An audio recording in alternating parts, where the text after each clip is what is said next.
Welcome. In this gentle pause, give yourself space to unwind. Today we turn inward into the sacred terrain of your inner world. Guided by the enduring wisdom of Carl Jung, these spoken reflections echo the voice of the unconscious.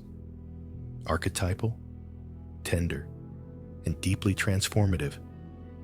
Each word is an invitation. Each sound, a thread of meaning. Let go of the day. Let the stillness hold you, and drift with us into the quiet dream time, where your true self softly speaks.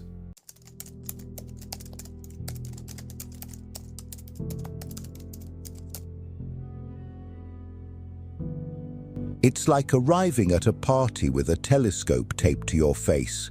Everyone's laughing, drinking, chatting about nothing, while you stand aside staring into galaxies no one else sees. You try to show them. No one does. You lower it, smile, nod, and pretend to see what they do. Few talk about this. They don't mention seeing patterns before they form, feeling truths unspoken, or hearing tremors in calm voices. You wish not to notice, but you do. And the longer it lasts, the harder it is to explain. How do you describe the weight of seeing what others deny? Jung said, loneliness isn't about lacking people, but about being unable to share what truly matters. If that line hits you deep, you already understand this. You spot cracks before breaks, burnout before collapse, lies behind smiles, longing behind success. When you speak it, they say you're too much, too deep, overanalyzing. But you're not overthinking, you're overfeeling.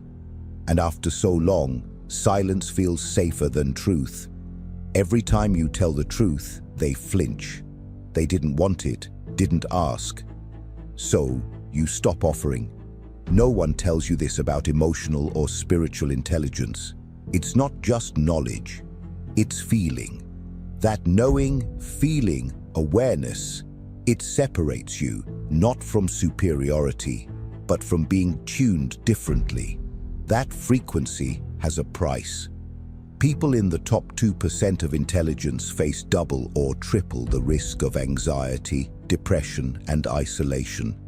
Not from instability, but from non-stop processing of what others miss. Their nerves overflow, their minds won't rest. Their hearts carry what others won't, yet you'd never tell by looking. They blend in, laugh on cue. They master hiding in plain sight, until they can't, until the weight's too much to bear alone. And here's the real question. Not what's wrong with me, but what do I do with this? You've softened your words, shrunk yourself, agreed when you wanted to speak truth. And still the ache stayed. So maybe the ache isn't a flaw, but a signal. Maybe it's your soul saying you were never meant for shallow waters. Jung didn't study behavior to make people normal, but to help them become whole. He knew our difference, depth, darkness, vision, isn't a flaw, but a calling. But before rising, you must go into the ignored parts of yourself. The silenced voices, the inner figures shaping your fears, longings, and confusion. The ones Jung called anima and animus, and they've waited for you. What if the war isn't out there? What if the battle's within, wearing your face? Jung believed we each carry a hidden figure, a secret inner companion born of nature, not choice. For men, it's the anima, the unconscious feminine. For women, the animus, the unconscious masculine. These aren't just gender traits. They're living archetypal forces buried deep, unseen until they sabotage life. You've felt it, that sudden obsession with a stranger, that odd irritation towards someone who stirs something unnamed. That moment you act unlike yourself, driven by a voice you can't place. That's them, the inner other. In men, anima may show as mood shifts, strange longings, or intense romantic projection. In women, animus may appear as constant criticism, mental rigidity, or emotional distance. The less aware you are of them, the more chaos they stir. Jung didn't idealize them. He warned of their power. He called them dangerous, especially when ignored. He wrote, "They hold a fatality that can lead to tragedy. If you see deeply, feel intensely, notice what others miss. Your clarity awakens these inner shadows. What you avoid within, you'll chase or battle outside. You'll love a fantasy who reflects your unlived self. You'll fight partners not for what they do, but what they stir in you. You'll swing between longing and pulling back, needing too much and trusting too little." Jung's closest collaborator, von Franz, put it simply. Animus breeds loneliness in women. Anima drives men into messy relationships. This isn't theory, it's your history. Think back. How often were you drowned by feelings you couldn't explain? How many fights weren't about them, but something older, deeper, unnamed? That's why Jung's work matters more now than ever. Because we're not only battling systems or others, we're battling ourselves until we see the enemy is often a part of us we've ignored. We'll repeat pain until something shifts. Once you see anima animus as guides, not flaws, everything starts changing. You stop blaming, start integrating, and reclaim the parts you projected. It's not a clean process. It's messy, emotional, disorienting. It makes you face your inner mirror. Not the wall mirror, but the inner one. The mirror revealing who you pretended not to be.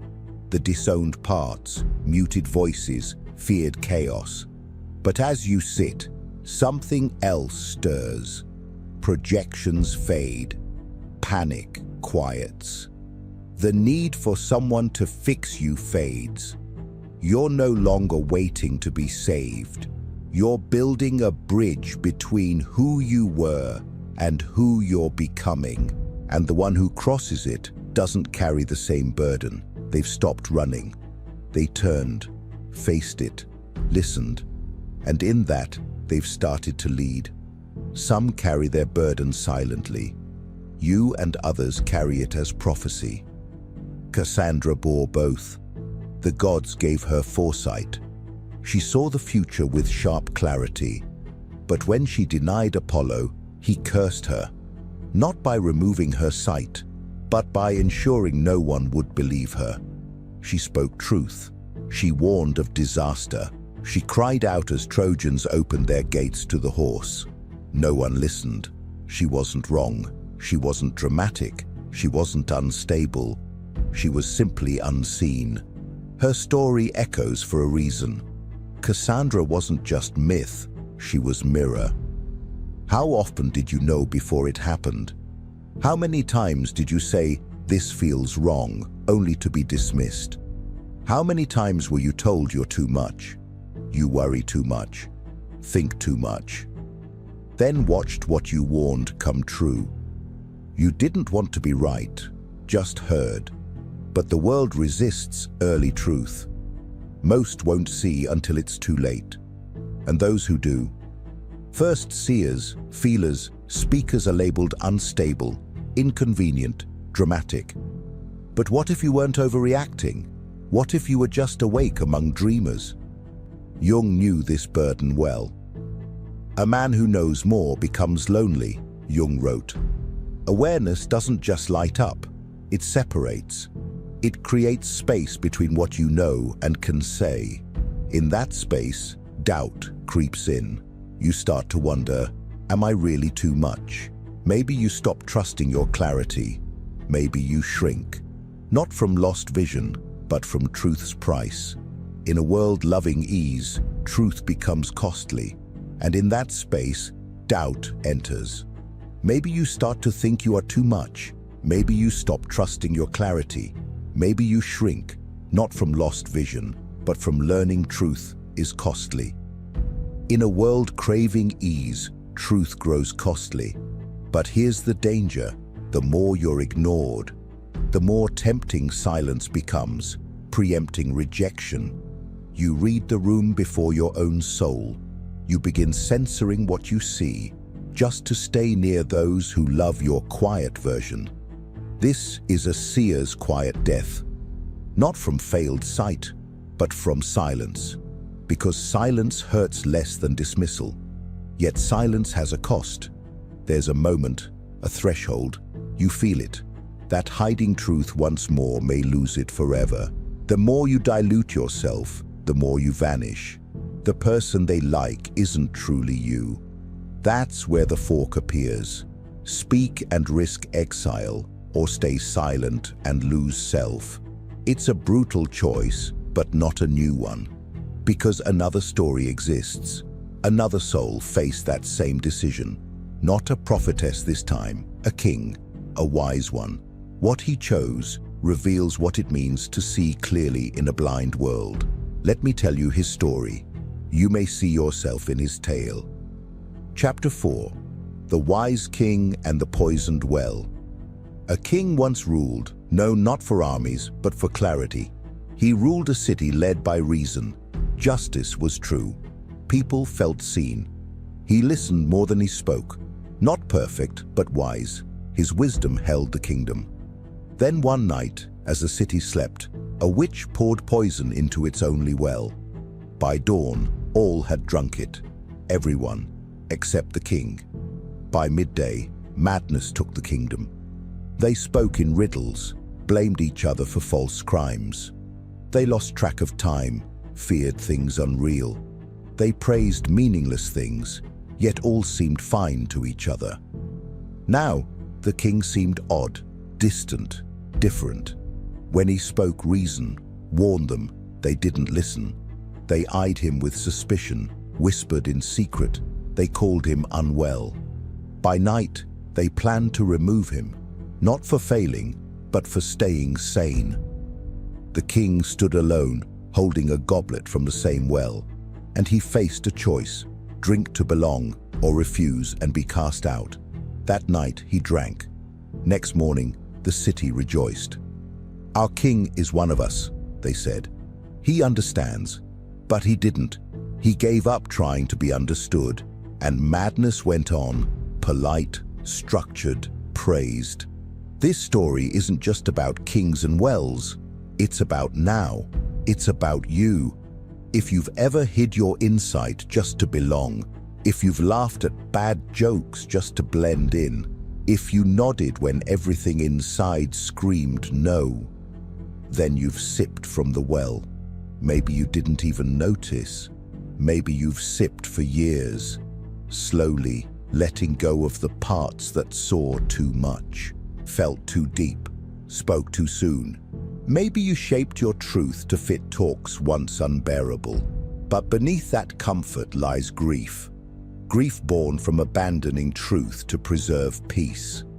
Jung warned about this. He said danger lies not in being wrong, but in losing yourself in the collective, trading clarity for approval, giving up mind to keep your tribe. He knew becoming your full self demands solitude. It asks you to step outside the flow, even if it carries those you love. It asks you to face the ache of difference, the silence of walking alone, fear of being misunderstood. But he left something else, a thread of hope. He wrote, "No matter your isolation, if your work is true, unknown friends will find you." Unknown friends, not saviors, not crowds, just people, real ones who embrace your truth, who don't ask you to shrink, who don't mistake your clarity for coldness or depth for drama. But you won't find them if you keep sipping. You won't find them if you keep pretending. You find them by standing in truth, even if it costs you the room.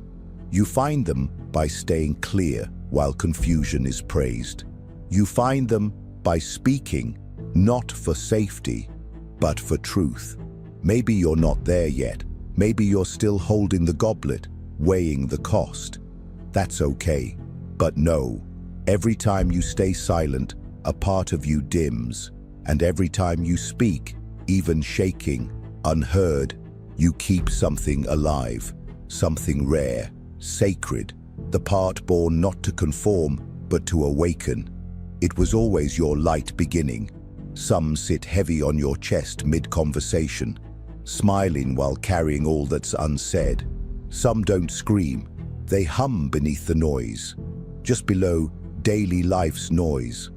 That's the strange thing about seeing too much. It's not always seeing that hurts. It's pretending not to. You've likely done it unconsciously. At dinner, someone says something off. The energy shifts. You feel tension before anyone else.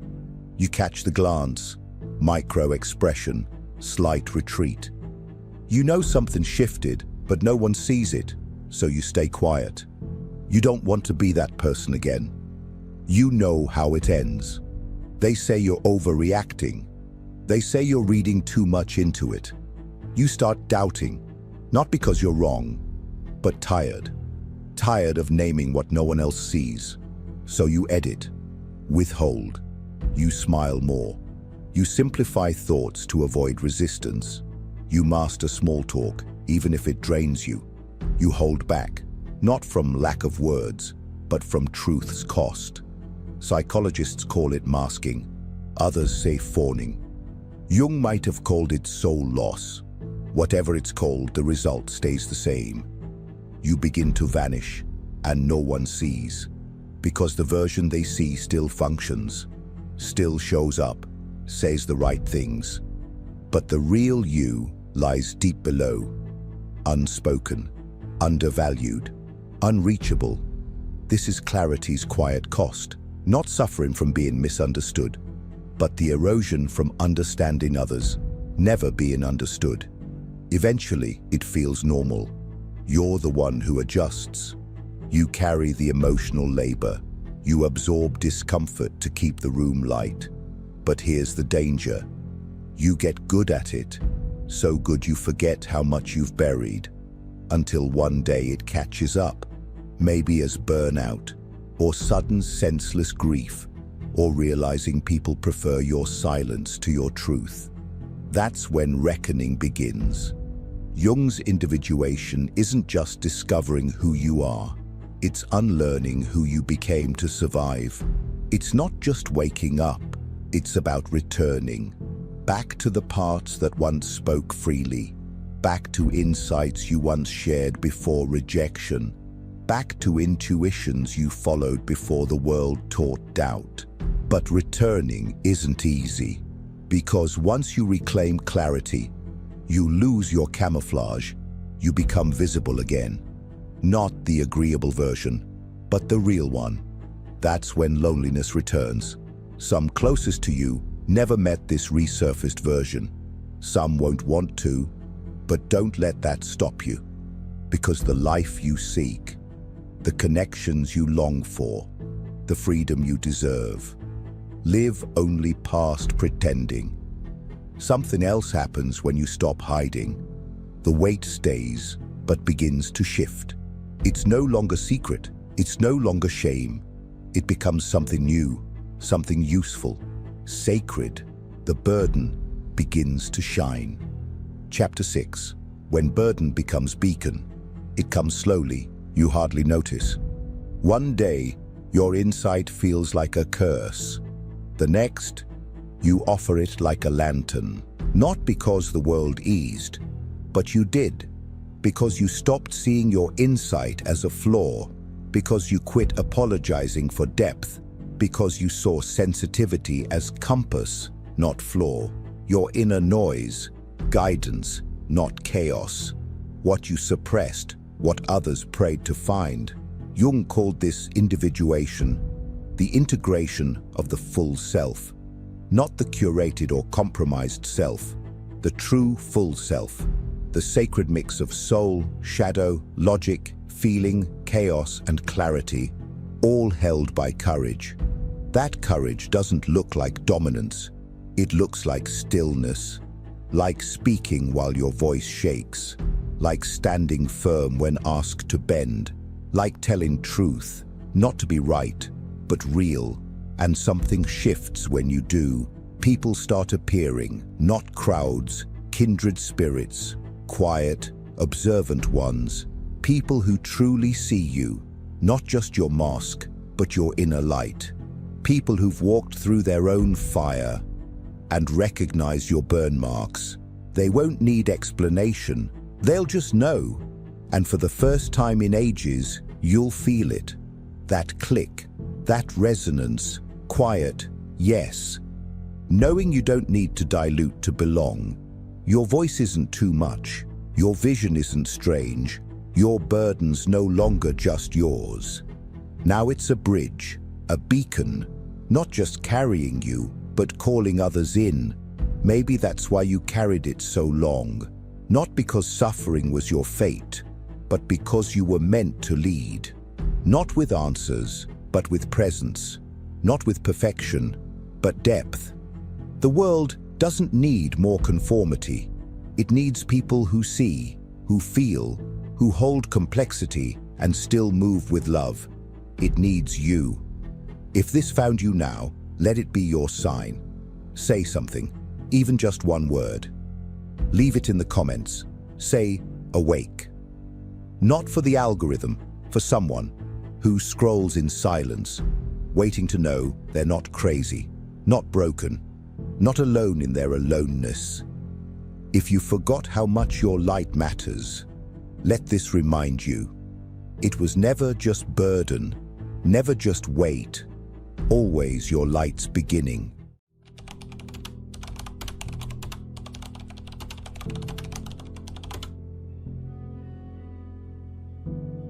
Let us step inward, not just begin, but descend into the depth within. There exists a kind of silence in this world that echoes with unrest. It is the quiet cry of a soul weathered by too many storms, a silence that does not seek attention, but quietly pleads for understanding. The soul that walks through the fires of life never returns untouched. It re-emerges, hushed, guarded, cloaked in distance, not out of lovelessness, but because it has been truly seen. This is what becomes of love when it is bruised. It recoils, hides in shadow. Some will label it coldness, others too intense, too heavy for the lightness of day. But Carl Jung saw deeper into that shadow. Until you make the unconscious conscious, it will direct your life, and you will call it fate. What we bury in silence does not vanish. It coils within. It becomes the tremor in our voice, the wince in our body, the lock in our heart when closeness arrives. If you've looked into your reflection and felt unrecognizable, you're not alone in that gaze. The mask you wear, the resilient, composed, smiling one, is not deception. It is your survival shell, the armor that carried you across betrayal, abandonment, and silent wounds. Jung named it the persona, the crafted face we wear before the world. But danger seeps in when we forget our true face beneath. Those who have endured great suffering don't merely build walls, they construct entire inner worlds, hidden sanctuaries carved in the psyche, where they flee when reality grows too jagged, and where outsiders often misinterpret their silence. They are not unreachable. They are just afraid that touch might shatter them, that softness might open old wounds, that hope might become another betrayal. Jung believed pain was not a punishment, but a sacred signal from the unconscious. There is no coming to consciousness without pain, he said.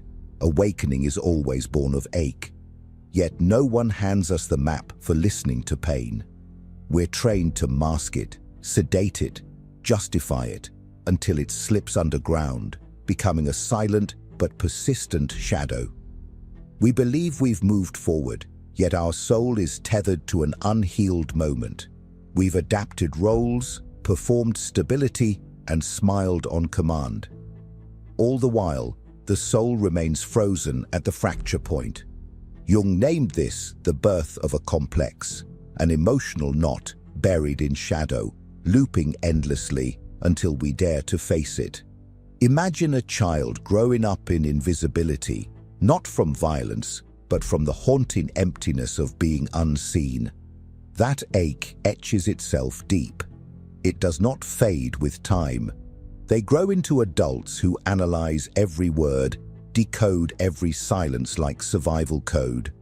They panic at emotional distance, not from neediness, but because absence rings like a familiar cell they've once been caged in.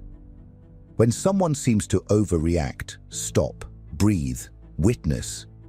What you see may not be their response to you at all. You may be watching their dance with a ghost, a memory, your presence unknowingly reawakened. They are not irrational, they are surviving. To understand the behavior of the wounded is to step upon sacred, trembling ground.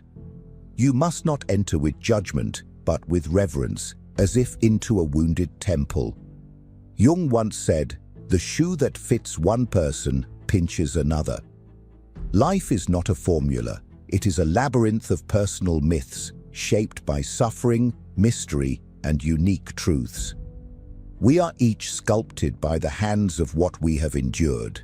The wounds, the silence, the fire, all molding our ways of loving, of fearing, of simply being. Some become eternal caretakers, not from abundance, but because the art of receiving has grown foreign, even frightening. Their love comes out like an apology, a quiet bargain to avoid abandonment. They repair the broken in others because sitting beside their own fractures feels unbearable, too loud, too raw. The world praises their strength, their stability, their generosity, unaware they are silently gasping beneath the waterline. This isn't love. It is a subtle betrayal of the self in the name of being needed. Others cloak themselves in independence, becoming lone wolves who proclaim they need no one, wear solitude like armor. But that pride is a shield, a disguise for the early lesson that no one came when it mattered, so they learned never to ask again. They walk alone, not by preference, but because to lean on another feels like walking into a trap. Some live entirely in their minds, thinkers, analyzers, silent philosophers of pain. But beneath the intellect lies a wound, tender and ancient, for to feel is to unravel, and they have spent lifetimes stitching their hearts back together, thread by trembling thread. Jung warned us, overthinking is not clarity.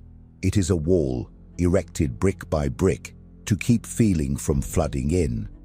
Others numb themselves with food, schedules, achievement, not due to laziness or ambition, but because their nervous system has never truly known safety. Inner chaos, when unspoken. And then there are the invisible ones, the ones who disappear without leaving the room. You speak, but your words drift through them like smoke. Their eyes remain open and present, but their soul stands far behind the veil. They have learned to exit their body without ever standing up. Dissociation is not fragility. It is ancient intelligence, a psychic exit strategy. The psyche, ever wise, discovered that when the body was trapped, the mind could take flight. So what are we to do with such pain, such elegant defense? We stop meeting pain with judgment and begin meeting it with awe. We begin to witness, not to fix, but to accompany. We come to know that every behavior is a myth in motion, a wounded story wearing the costume of control, silence, or resistance. Jung's true gift was not in offering answers, but in handing us a sacred language. He offered us a map where reactions are messages, shadows are sacred guides, and pain is not the end, but the entrance. When pain has marked your soul, love ceases to feel like bliss. It becomes an exam of the heart. Not by choice, but by painful lesson. You've learned that the words "I care" can be empty echoes. So when a new soul crosses your path, you don't greet them with unguarded arms. You welcome them with watchful eyes, a cautious heart, and silent questions. You say nothing aloud, for this time, safety must arrive before visibility. You observe, you sense, you scan, not from suspicion, but from the instinct to protect what once shattered. For you've been betrayed without warning, and your soul remembers the ambush. You attune to their speech, to the subtle fractures in their stories. You do not confront, but an inner whisper repeats, "Is this true, or am I again on the edge of deception?" You read the energy beneath their language more than the language itself. When they murmur, "I'm fine," you catch the tremble they try to bury. When a tiny promise shatters, your voice may stay quiet, but your soul takes note. Because the smallest cracks have heralded collapse before, and you cannot afford to relive that unraveling. So you become both the heart that loves and the shield that guards, offering love in careful doses. You let the door part only wide enough to feel the air stir. You wait, you witness, and when something tilts, even slightly, your body registers it with sacred alarm. Your gut coils, your chest draws in, and your spirit murmurs, "This is not safe." This is not fearfulness, it is wisdom carved by heartbreak. And even as a part of you longs to trust and hopes to exhale, another part clutches the memory of the last time you silenced that inner whisper. So now you listen, with reverence, not resistance. You listen, even as their words chant, "Everything's fine." You listen beneath the smile, to what remains unsaid. You attune to what's absent, because you've learned silence can thunder with deeper truths than speech. And perhaps you wish the story had a lighter script. Maybe you ache to relax, to let love in as they say it should come, light, flowing, effortless. But for you, love carries gravity. It bears the weight of memory. It carries history, imprints of old griefs, and the whispers of ghosts not yet laid to rest. You step into closeness with one hand on the exit, not from desire to flee, but from the echoes of past departures you were forced to make. You've rescued yourself before, and the body remembers. So now, even in peace, a part of you remains on guard, ever ready. Ready for the silence, for the shift in tone, for the retreat you've known before. That readiness is not brokenness, it is the quiet brilliance of survival. But I know, it is bone-deep exhausting, always scanning the air, decoding tones, measuring the intent behind every word. You yearn to trust, to exhale, but rest feels like exposure.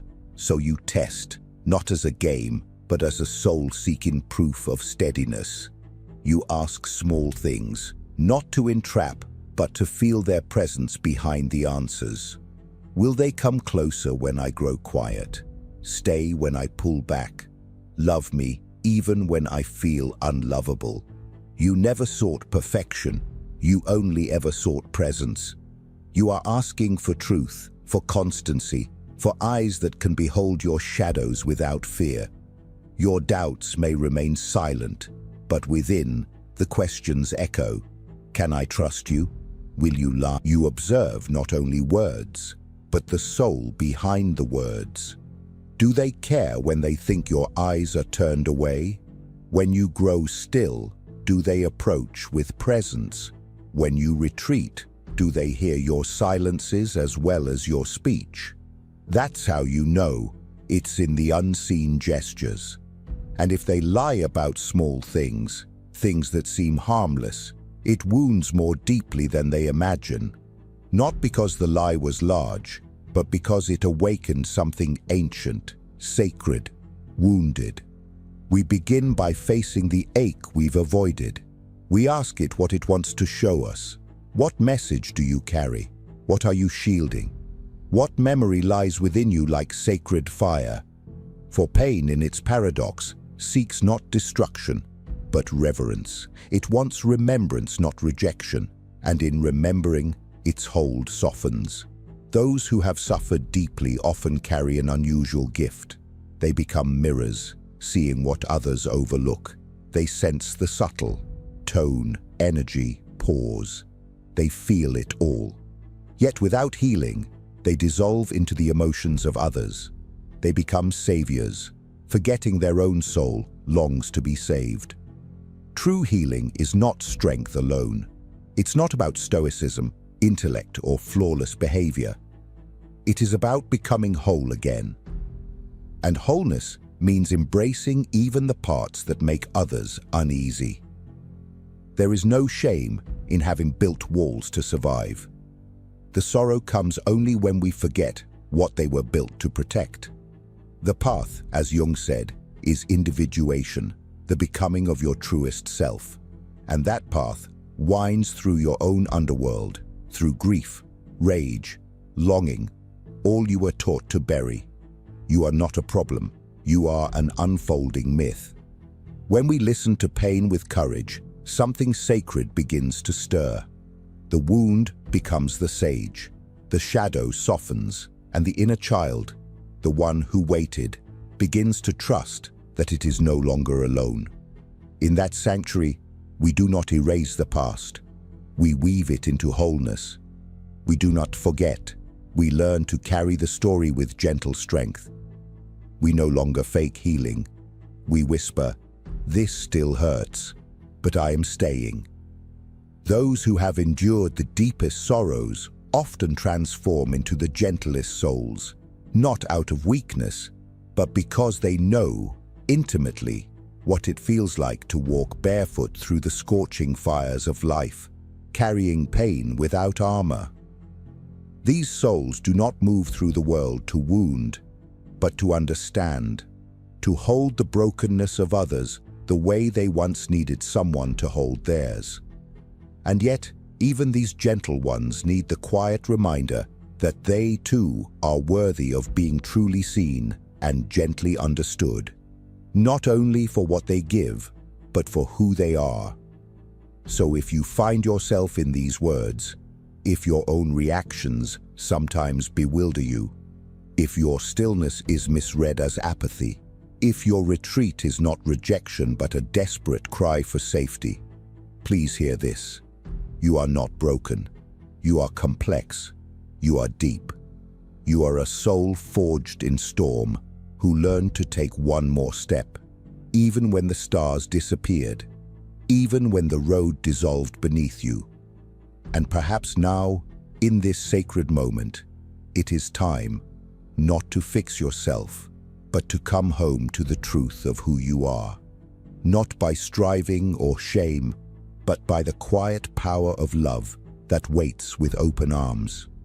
Because healing, dear one, is not a final place you arrive at. It is a return, a soft remembering, a return to the you that existed before the world dropped you, before love became a lesson in survival.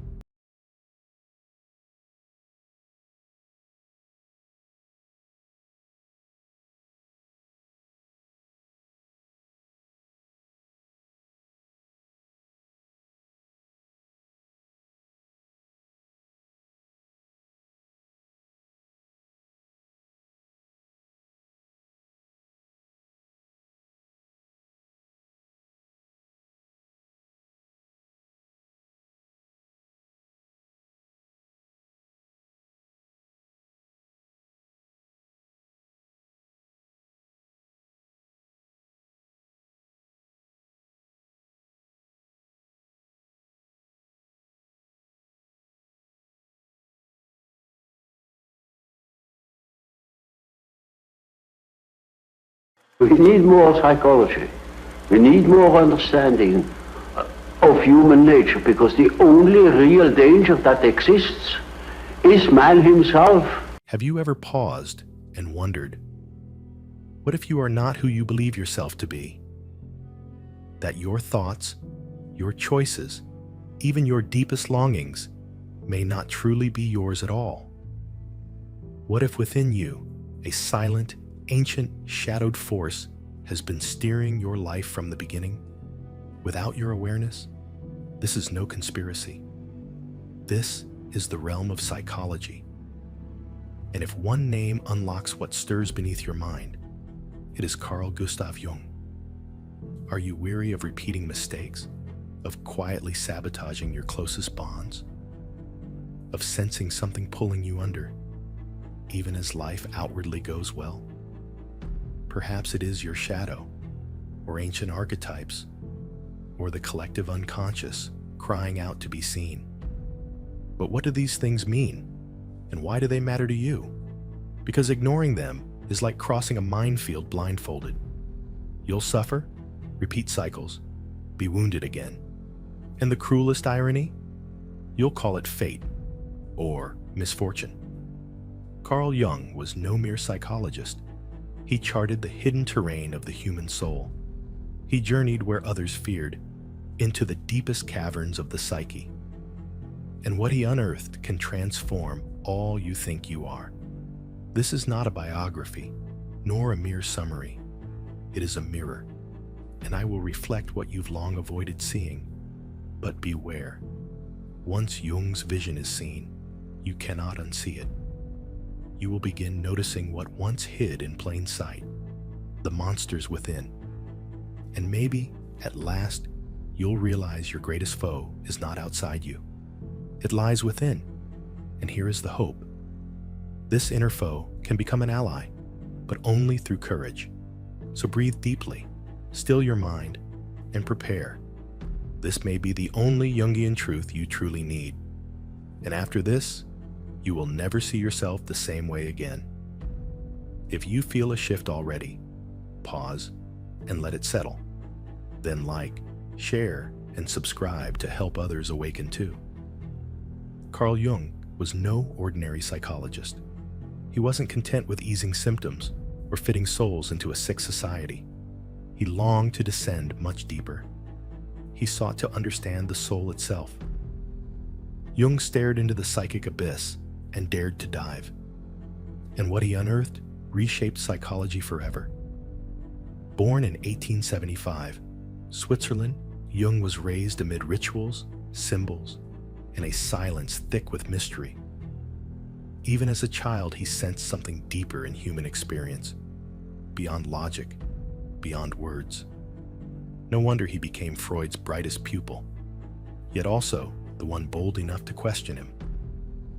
Freud claimed the mind revolved around repressed sexual drives. Jung saw something far more. He saw depths. He saw symbols, myths, archetypes, forces, collective and eternal. Freud looked at the recent past. Jung reached back thousands of years, touching the roots of our being. And so, their break was inevitable. Jung didn't merely treat the mind. He sought to restore the soul's lost link to its essence. He saw the psyche as alive, full of tension between shadow and light, logic and longing, masculine and feminine. To him, suffering wasn't an error.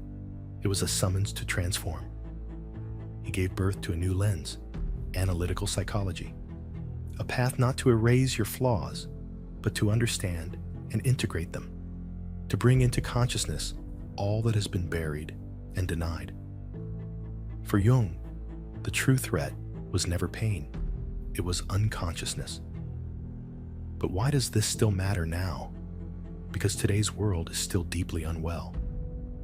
We remain ensnared in self-destructive cycles.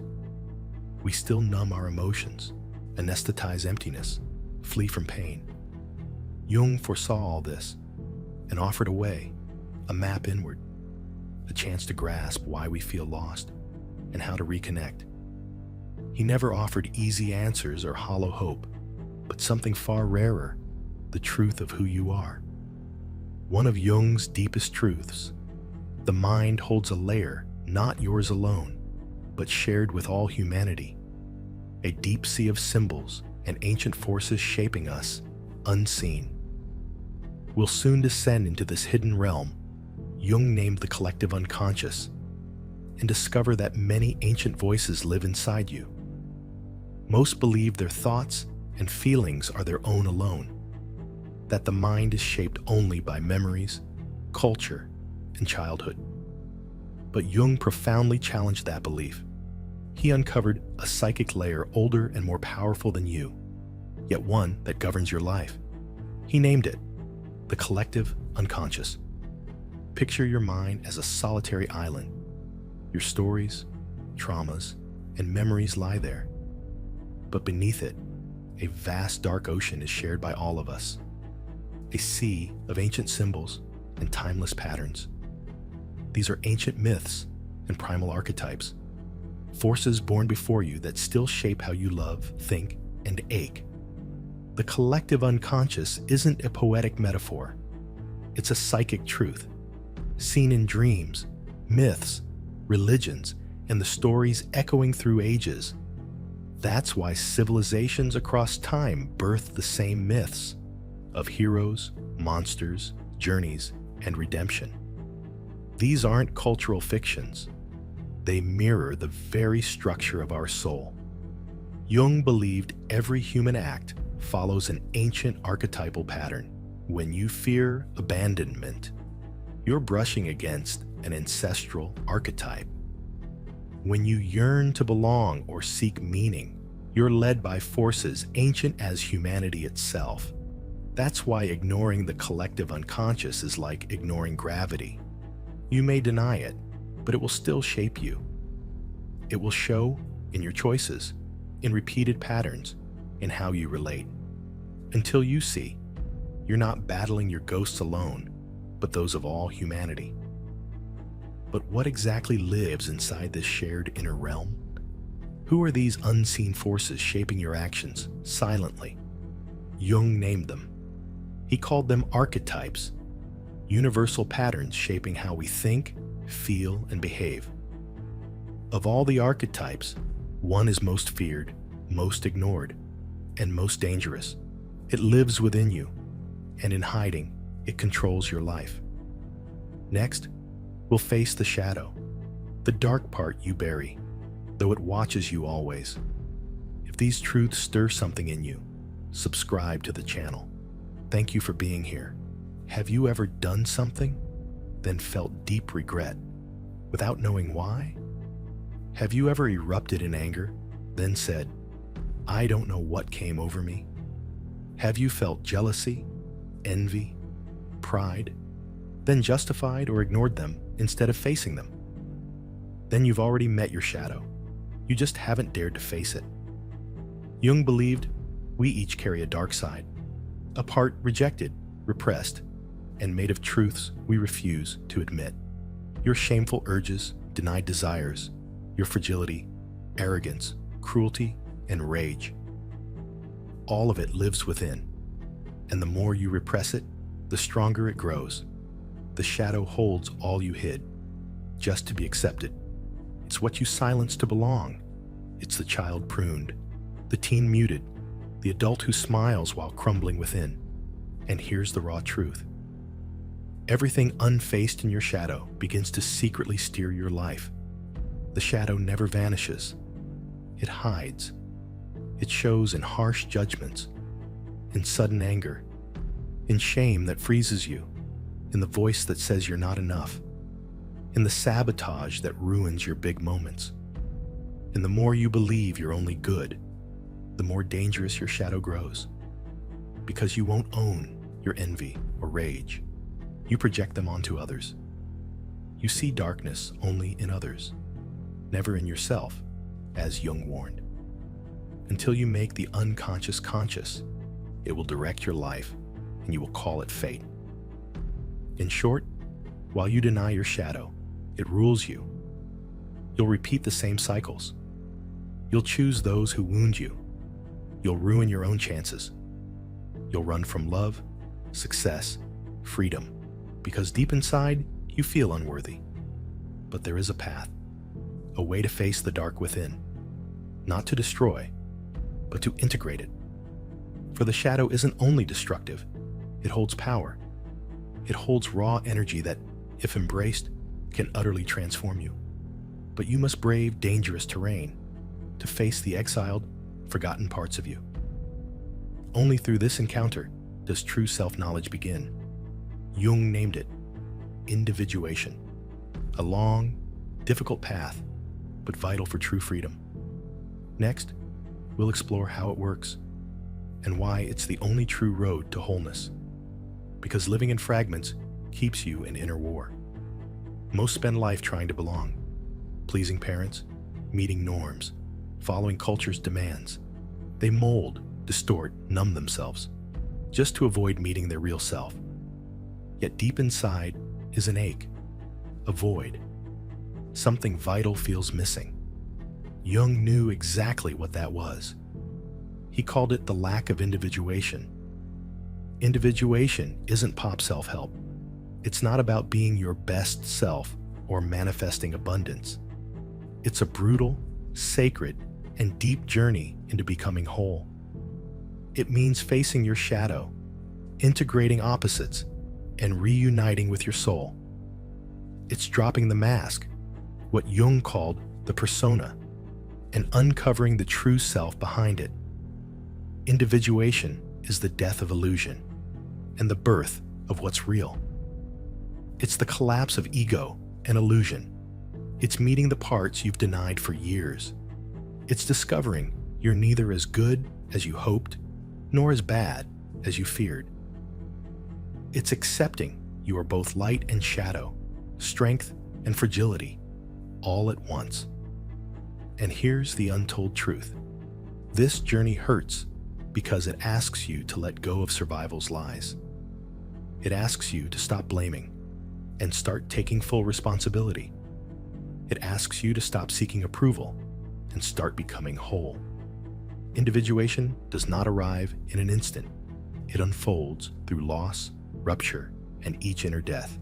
A belief, a bond, an identity ends, and something new is born. But only if you dare to face discomfort, doubt, and inner chaos. Jung said, the encounter with the self is by nature a defeat for the ego. And he was right. Most avoid this path, choosing instead the ease of unawareness. But those brave enough to face their darkness find something priceless: freedom. Because in integrating your shadow, hearing your soul, you become what you were always meant to be. And the soul does speak. It speaks always, but not in words. It speaks through images, symbols, and ancient stories. It speaks in dreams. And if you listen, you'll hear truths beyond reason's reach. Next, we'll step into that sacred symbolic realm. We'll explore Jung's symbolic language of the psyche and why your dreams hold the key to your transformation. While today's world scoffs at dreams, dismissing them as nonsense or mental noise, Carl Jung walked in the opposite direction. To him, dreams are the soul's voice. They are never noise. They are messages, coded, symbolic, strange, but never useless. Each night as you sleep, something deep within awakens and begins to speak. But you've never been taught to listen. Jung saw dreams as the unconscious trying to restore balance when your ego strays from your essence. It sends images, symbols, archetypes, whatever's needed to guide you back to your center. Dreams are not simple replays of daily life. They are guides, invitations, warnings, even sacred alerts. Consider this. Why do you dream of falling when life feels out of control? Why do your teeth fall out in dreams when you feel weak inside? Why do certain symbols return again and again in different dreams? That is no coincidence. That is the soul trying to speak. But the soul speaks not in logic, but in symbols. And here lies one of Jung's great gifts, his study of symbolic archetypes. Lions, snakes, houses, tunnels, mothers, shadows. These symbols do not appear in dreams by accident. They mirror parts of your inner self. They are soul fragments seeking light. Each holds energy. Each has a sacred task. A house, for instance, may reflect your inner being. A snake may signal inner transformation. A ladder may mark spiritual rise or descent into shadow, depending on the climb. A mirror may reveal the shadow you refuse to face. Learning this is like studying an ancient tongue, the native language of the soul. Jung warned, the more we ignore dream symbols, the further we drift from ourselves. When we lose the soul's center, we become lost. We fall into crisis. We spiral into anxiety, despair, confusion. We lose direction because we've lost our inner compass. Dreams are that compass. Ignoring them is walking blind in a maze. Do you truly want to know who you are? Want to understand why you repeat certain patterns? Why you feel stuck? Why old fears haunt you? Then study your dreams. Record them. Reflect deeply. Confront your inner symbols. They hold truths your conscious mind cannot grasp. Yet dreams are not the only voices of symbol. There is an older, deeper force that also speaks through symbols. Archetypes. These are unseen figures within you, the hidden directors of your life stage. Soon, we'll unveil who these archetypes are and how they shape your love, choices, and moods. Even when you think you're in control, have you acted strangely, as if someone else was inside you? Have you repeated painful patterns, unsure where they began? Or drawn in the same kind of person, same hurt, same drama? Carl Jung knew precisely why this occurs. Because invisible forces stir within you. Psychic figures that don't just guide choices, they script your life. These forces are called archetypes. Archetypes are universal blueprints of the psyche. They're not ideas you learned. They are ancient patterns you were born into. They are as old as humankind. They live in the collective unconscious. They are inner molds shaping your emotions, behaviors, and stories. And here's the unsettling part. An archetype can guide your whole life without your knowing. Jung uncovered several major archetypes. The hero, for instance, is the force in you that strives, faces trials, and seeks greatness. The wise one longs for truth, knowledge, and inner clarity. The shadow, as we've seen, holds all you repress and deny. The anima and animus are the inner feminine in men and masculine in women, energies we must integrate to become whole. Archetypes aren't ideas. They carry psychic energy. When an archetype takes over, it possesses you, literally. It seizes the wheel of your mind and steers without consent. That's why you sometimes feel unlike yourself.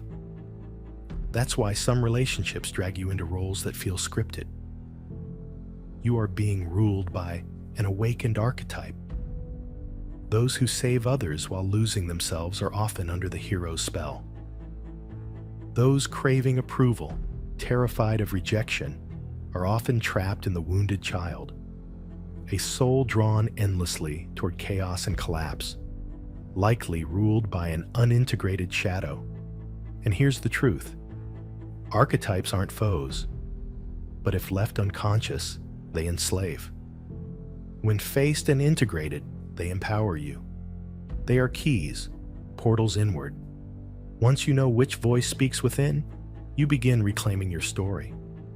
But for this, you must be conscious. You must learn to spot these inner voices, symbols, myths, hidden in your relationships, reactions, and cravings. Only then do you stop being a character and become your life's author. And here is where Jung's wisdom becomes most urgent. For today, more than ever, distractions tear us from our essence. We're pushed outward, disconnected from what lives within. The result? Emptiness, meaning collapse.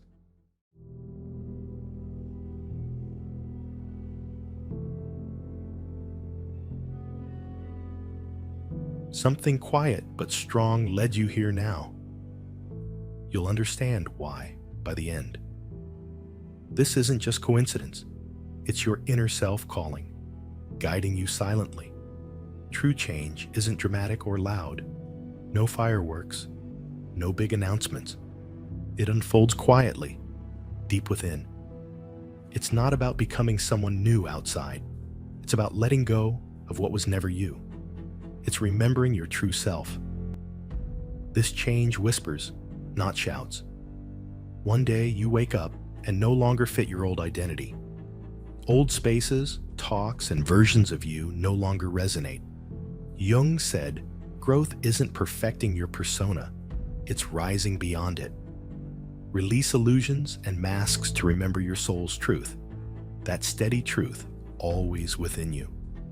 The first sign, you stop identifying with your past. What once defined you now feels distant, like a film.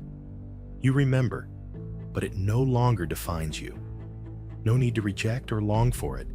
You calmly observe it without needing to justify. You no longer speak from the wound. You're not defined by pain or achievements. You know it all shaped your path. Yet you're sure your worth lies beyond any of it. The past no longer controls or limits you. In place of guilt or pride, something new arises. A quiet freedom lets you see your past clearly. Simply, the past. This distance is not detachment. It's integration. You no longer need others to understand your pain. You don't seek validation for your journey. You don't feel the need to explain your becoming. Your silence honors it, and that is enough. What once triggered you now moves through without wounding. Words that hurt now dissolve in awareness. Old ties to outdated selves start fading. Not rejection, but nothing left to hold on to. As you rise, emotions no longer control your reactions. Not disconnection, but clarity between present and past reactions. Your inner story begins to shift. Survival thoughts no longer repeat in your mind. You're no longer chasing redemption. You've stopped punishing your past self. You observe and move on, knowing each chapter led you here. That deep knowing comes from your soul, not thought. In that awareness, your old self fades, not gone, but no longer home. Leaving the old version behind, you feel lighter inside.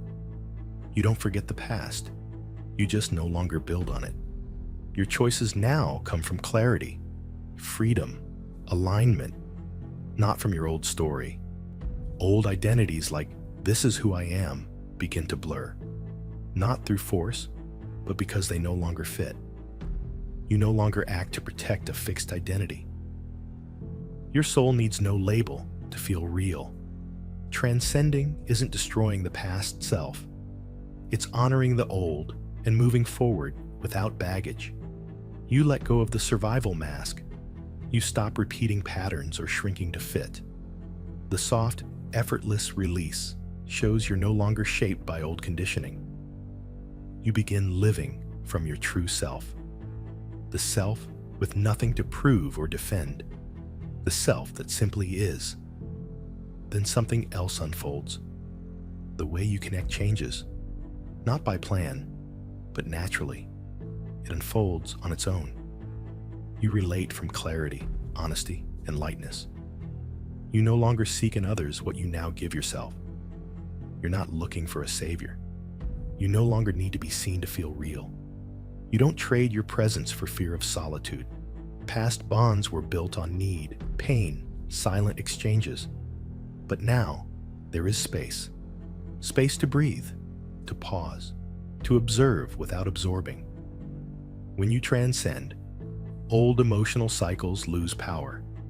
Not because the world changed, but you stop choosing from wounds. Your sensitivity no longer blinds you. Your giving now comes from fullness. It flows from balance. And that changes everything. Relationships reflect your wholeness, not your lack. You don't chase talk to dodge silence or yourself. You now share from fullness, not need. This is true transformation's essence. When just being you is enough. When your past stops defining you. When emotions guide, not rule you. When your story becomes memory, not identity. That's when you know you've remembered your truth, even if others don't. No drama, no resentment, because your peace isn't tied to who stays. Your peace isn't in anyone else's hands. That quiet shift changes everything. Emotional independence brings not just freedom, but grounding. You're not running or clinging anymore. You're simply present, and that is enough. Your quiet presence becomes your new love language. A love that asks nothing, waits for nothing. A quieter, truer love. It doesn't prove itself through promises. It simply is, steady and peaceful. Not to prove, but because it doesn't need to. You now connect from truth, not image. You stop feeding empty talk and hollow ties. Your refined energy filters what no longer fits. Though it stings, it brings deep relief. It brings clarity. Your old self chose from fear, urgency, and a need to be accepted.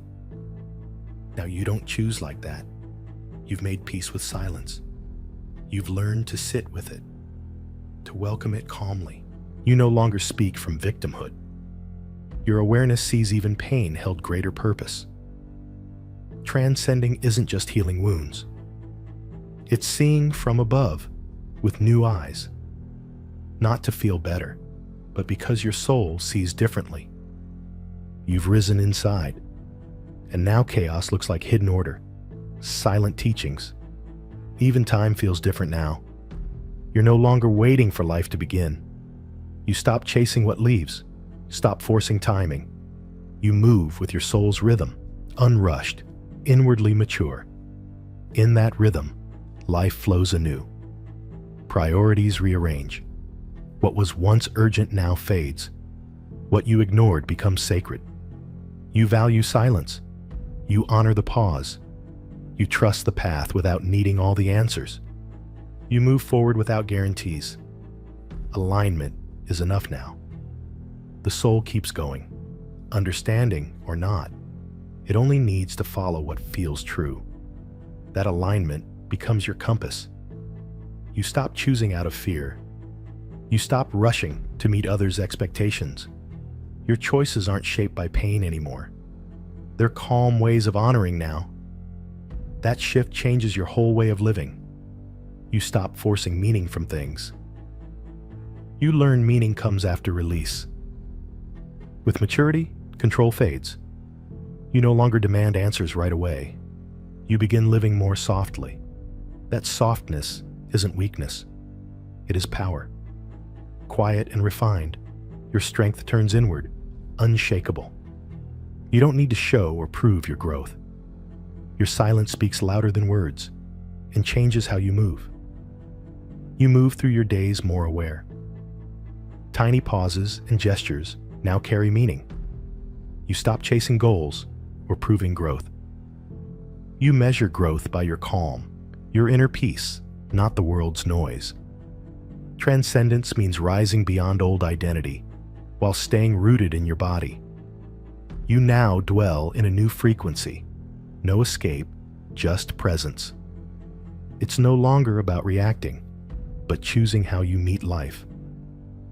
That choice is the root of transformation. It changes how you relate to all of life.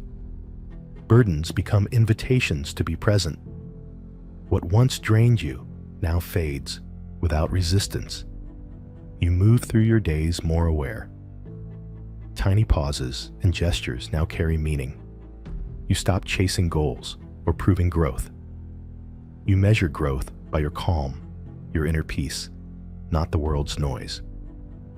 Transcendence means rising beyond old identity while staying rooted in your body. You now dwell in a new frequency. No escape, just presence. It's no longer about reacting, but choosing how you meet life. That choice is the root of transformation. It changes how you relate to all of life. Burdens become invitations to be present. What once drained you now fades without resistance. Others may not see it, but this shift is deep and lasting. You no longer depend on circumstances for peace. Peace no longer depends on outcomes. It flows from how true you are to yourself. That self-loyalty is non-negotiable. It becomes your anchor and compass. The old you needed goals, approval, applause. You've stopped chasing those illusions. True fulfillment comes without noise. It shows in breath, words, and the quiet dignity of walking away from what no longer feeds you. You now see challenges differently. They're no longer punishments or threats. They're thresholds for awakening hidden parts of you. You stop fleeing. You face them, knowing they come to reveal, not ruin. That shift transforms your deepest energy. Your vibration stops sending fear or doubt. It radiates truth, calm, wordless, needing no defense. Then you see, the real shift happened within, not outside. True change wasn't about the outside. It was seeing life through your awakened soul, not through wounds or proving. From awakening, the ordinary turns sacred. Not because the world changed, but because your gaze is no longer clouded by fear. Your gaze softens and expands. It fills with quiet gratitude. You need no signs or certainties to go on. You walk with slower rhythm, not from delay, but because you've stopped chasing what was never yours. You give yourself permission to choose your way, unseen if needed. You allow mystery, unanswered questions, and the unknown. Because now, you trust life is with you, not against you. In that space, alignment begins. Not from doing more, but resisting less. Your energy draws in only what matches who you've become. You no longer force, cling, or chase. What's meant for you stays. What's not meant simply fades, quietly. Even struggles begin to take new shape. They don't disappear, but they no longer break you, because you're no longer broken. You meet them with depth, not for answers, but meaning. With maturity that seeks alignment, not victory. You meet life calmly, not urgently. You stop striving and start simply being. In being real, everything shifts. Not loud or fast, but completely. And though unseen, it changes everything. When your energy aligns with truth, reality responds. No struggle, only synchronicity, just clarity, just the inner whisper, wordless, but knowing. You are no longer who you were. You know false company feels lonelier than true solitude, so you stay with yourself, even if it means leaving false love. You stop mistaking intensity for truth, drama for depth. You realize peace has roots. What thrives on tension hides disconnection. You stop forcing understanding. You no longer explain your growth or why you've outgrown certain spaces. Your energy now speaks louder than words, stirring those still stuck in their thresholds. Some drift away, some draw near, but now through truth, not need. You're at peace either way, because relationships no longer define your center. Now, your center shapes your connections. You stop mistaking intensity for truth, drama for depth. You realize peace has roots. What thrives on tension hides disconnection. You stop forcing understanding. You no longer explain your growth or why you've outgrown certain spaces. Your energy now speaks louder than words, stirring those still stuck in their thresholds. Some drift away, some draw near, but now, through truth, not need. You're at peace either way, because relationships no longer define your center. Now your center shapes your connections. This deep shift in relating quietly reshapes your world. What once felt vital now quietly fades. It's not rejection, it's clarity. Clarity comes from exploring your darkness so deeply, you stop projecting it. Your old self sought mirrors, people to confirm your worth, to patch your emptiness. You no longer engage in such bonds. You now understand. Real connection expands, never consumes. It doesn't demand you abandon your essence. It invites you to live it deeper. And when you connect from this energy, everything shifts. Connections grow quieter, truer, lighter. A bond's strength lies not in volume, but in frequency, in silence, where two souls simply exist, no saving or clinging.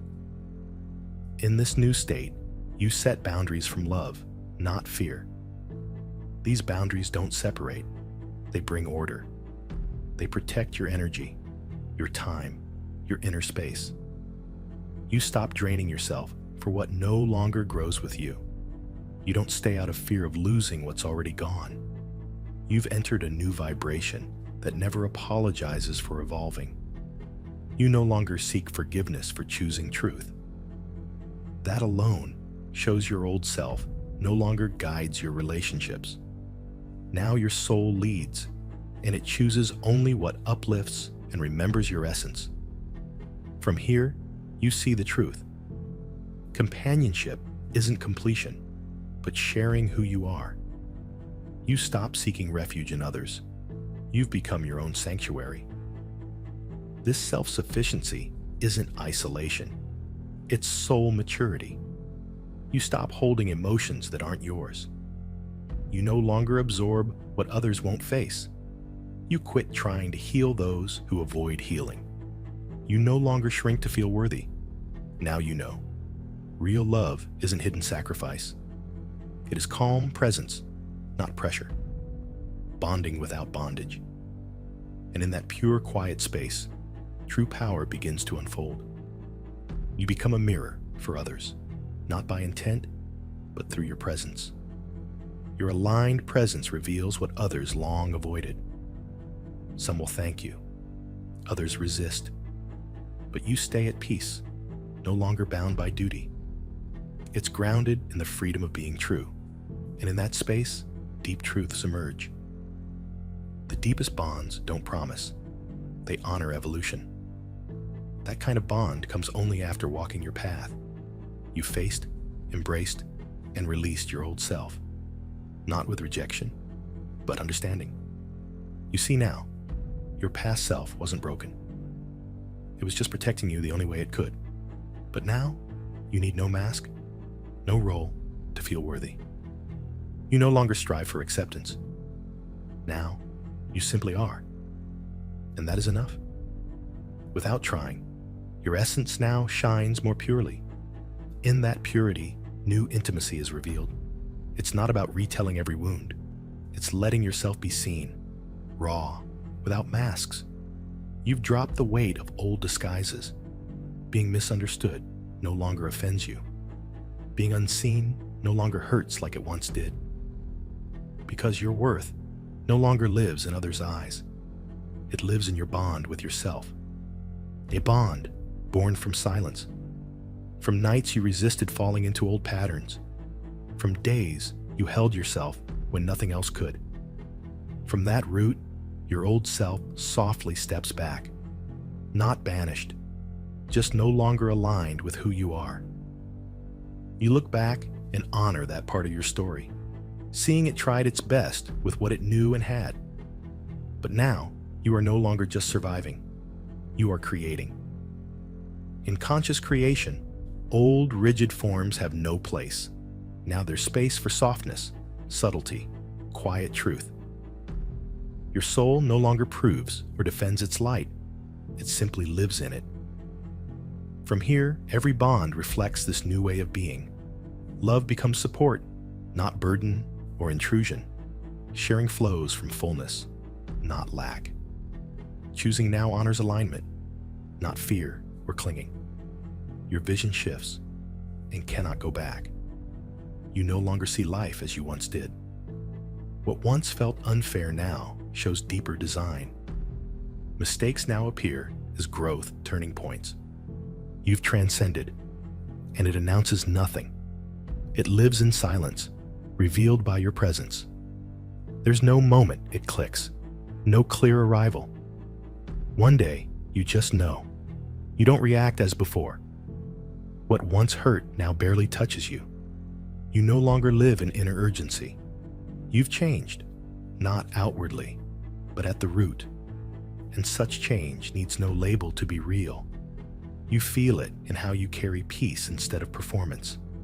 It shows in your ease with silence, your calm in uncertainty, your simple, centered living. Your energy no longer scatters. It gathers inward. It aligns. It flows, not from pressure, but from a wordless, deep inner source. This source rises from beyond identity, labels, or story.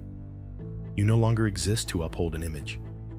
You exist to express your true essence, the one that waited while you chased and proved and survived. And you stopped. You let go. You chose again.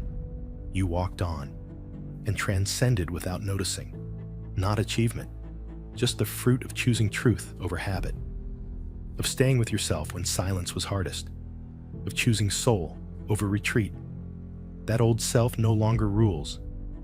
In its place, someone real, calm, more fully you. From this true self, a new chapter begins.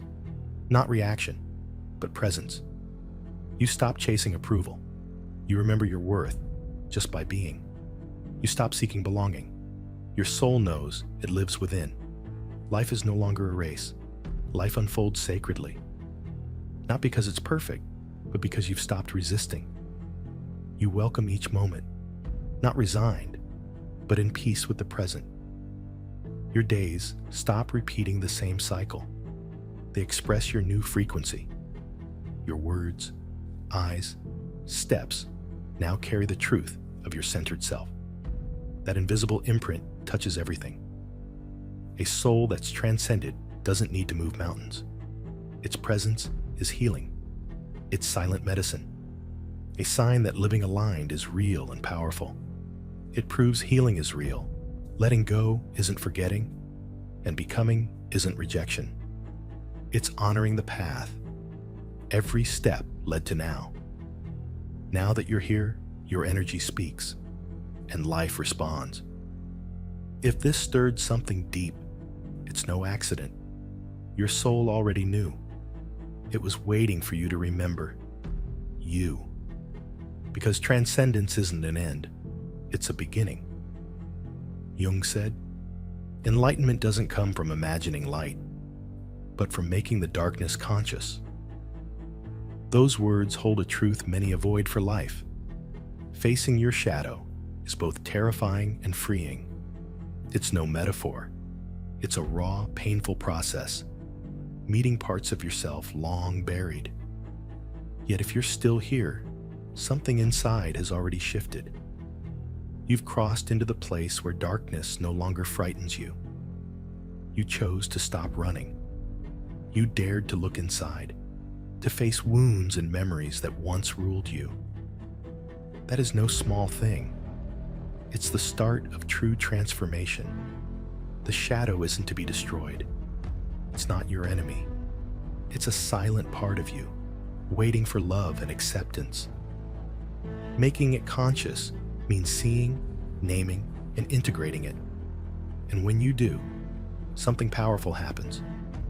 The broken parts become your deepest wisdom. Pain becomes teacher. Fear becomes compass. Chaos becomes doorway. You've walked that path. You faced your shadow and said, I see you. I'm ready. That takes courage. That takes strength. A path most never dared to walk, but you did. You turned your shadow into a bridge. Now you walk the world grounded, truthful, and real. If this space walked beside you, if these words stirred something ancient within you, then know, you're not alone. You belong to something beyond time and words. It's a shared awakening, Others, too, are stepping out of illusion into truth, choosing presence over perfection, wholeness over escape. That takes strength. A path most never dare to walk, but you did. You turned your shadow into a bridge. Now you walk the world grounded, truthful and real. If this space walked beside you, if these words stirred something ancient within you, then know you're not alone. You belong to something beyond time and words. It's a shared awakening. Others, too, are stepping out of illusion into truth, choosing presence over perfection, wholeness over escape. If your heart feels the call to keep shedding the false, walk with us. Keep going. Every inward step echoes outward, choosing truth over comfort, shadow over denial.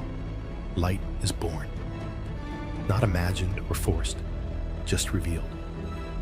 You are no longer who you were, and never alone.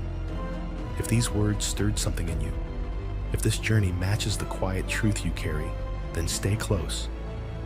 This space was made for souls like yours, ready for a path of depth, presence, and clarity.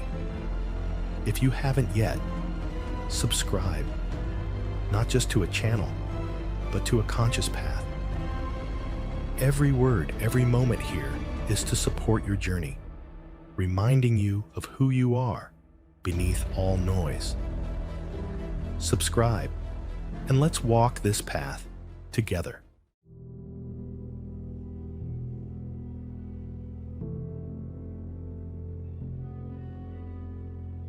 Each step you take, every urge, every longing, these impulses rise from a shadowed place beyond your will. An ancient primal force that neither explains nor waits. It dwells unseen, yet never absent. Jung named it the unconscious, but its name isn't what disturbs. What chills deeper is what lies buried within it. It hides something raw.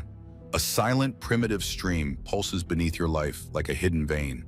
You neither name nor face it, yet it remains watching. It shapes your thoughts, cravings, obsessions, your sexuality. Not the flesh, no. Not the act, nor the pleasure. Not even the wish, but desire as a symbol. I speak of sex as symbol, soul fire driving nearly all you do, even if you deny it with certainty. Reflect for a moment.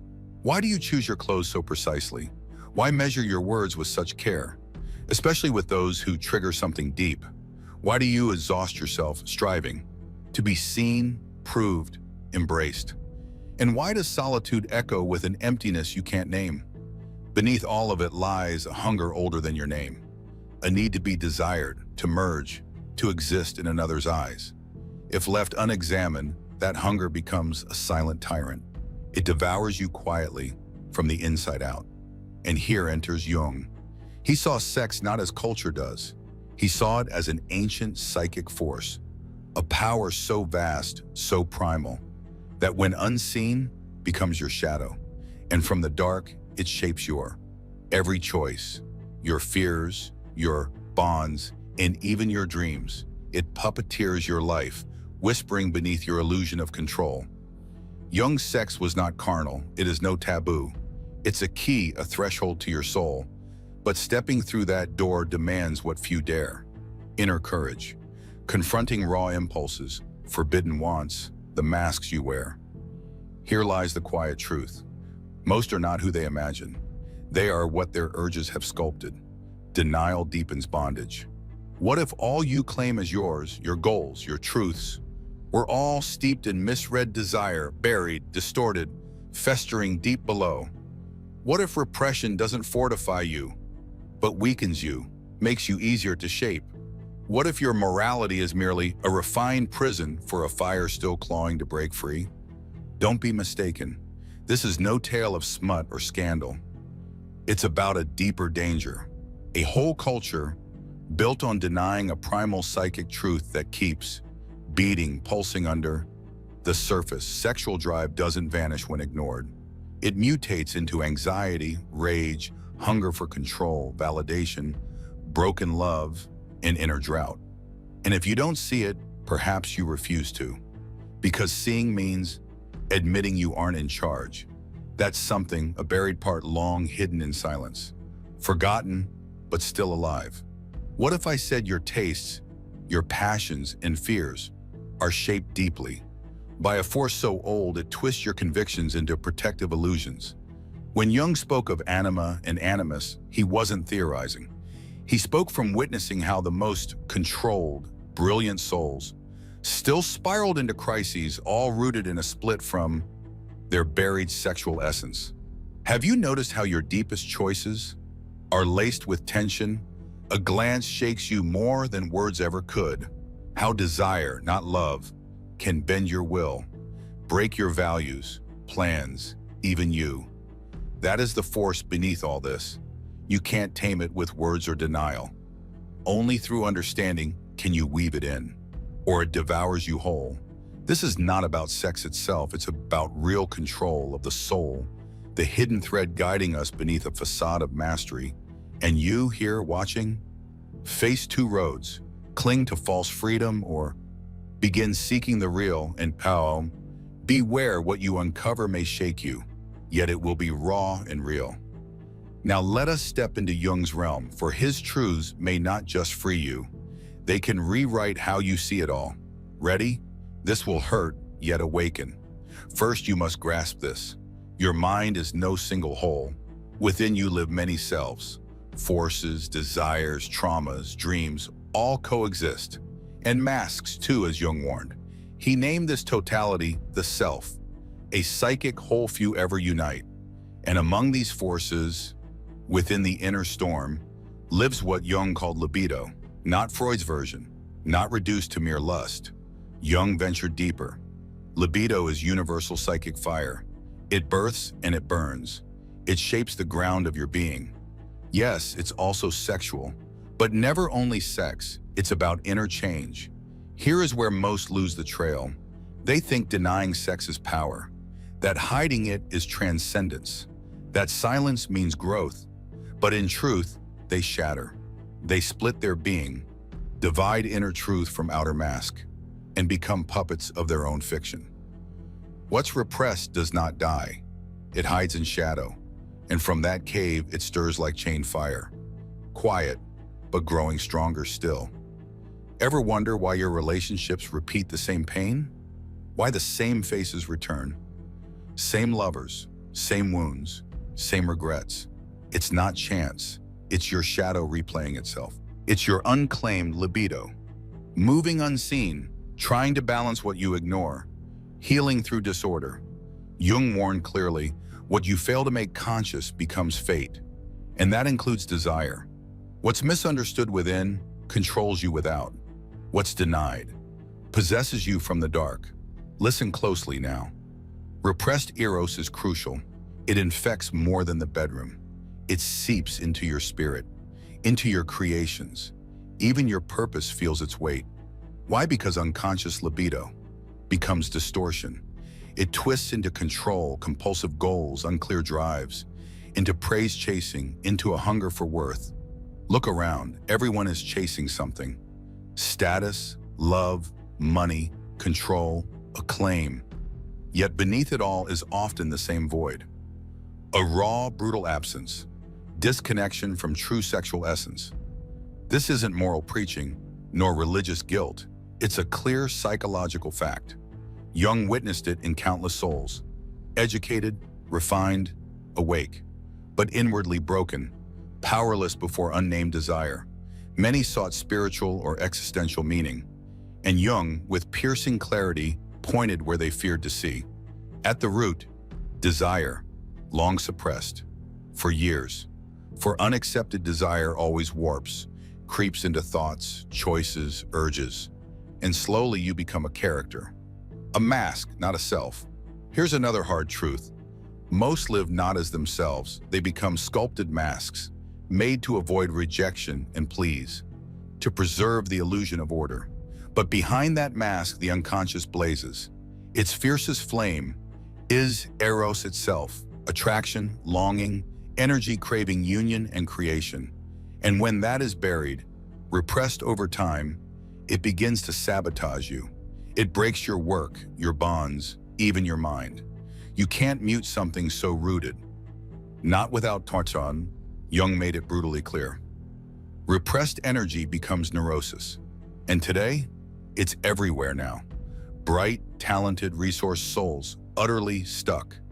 Trapped in anxiety loops, neediness, hollow lives. And few dare name the real source. A raw disconnection from Eros. Not vulgar, but vital. As something essential to your being. Another truth hard to bear. Sexual energy is not just pleasure, but a tool for self, awareness and inner change. It's the primal matter through which you reforged your soul, if you dare to wield it, but no one teaches us how. Instead, we are taught to fear it, to bury it, hush it, mask it. So whole generations live severed, half asleep, half alive, with desires that don't vanish, but wear masks. Ambition, romance, just veils. Even false divinity, yet it remains, crying to be made whole again. Now ask yourself something that won't come easy. How many key choices were shaped by the hunger to be desired? How often did you become what draws the gaze, though it pulled you from your truth? How often did you trade your soul for approval? If you dare to answer in truth, you'll see. Your life may not be yours. It's shaped by unmet desires, by what Jung called the collective unconscious, which here acts as sexual cultural code, a mold of roles, images, and scripts, ingested unconsciously by all. And that mold is iron strong. It dictates how you want, who, when, how deep. It defines beauty, what's normal and what's too much. If you don't match, you feel flawed. But here lies the true danger. The more you conform, the more you abandon your truth. That's when the symptoms rise. Jung said, symptoms are the soul's cry for healing. Anxiety, depression, insomnia, they're not the root. They're the voice, the cry of the silenced self, caged for years. If that cry is denied Eros, not lust or a fleeting urge, but deep archetypal Eros, the one linking you to your creative soul, your fire, your strength, the Eros Jung tied to individuation, to inner alchemy, to the path to your true self, not your role. And that journey begins.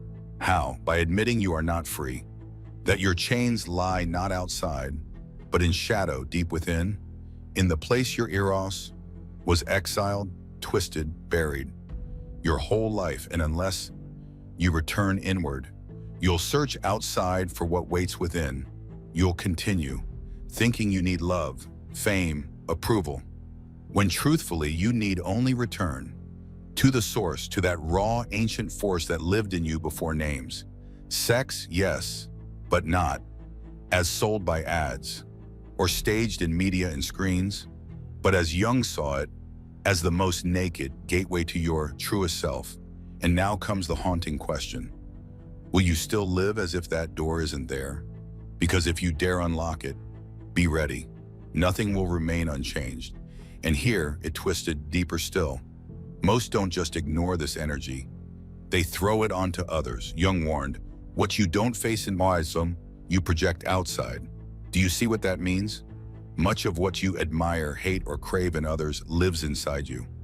It's your shadow screaming from another's face. And nothing triggers projection more than repressed erotic desire that fuels chaotic love, needy bonds, false worship.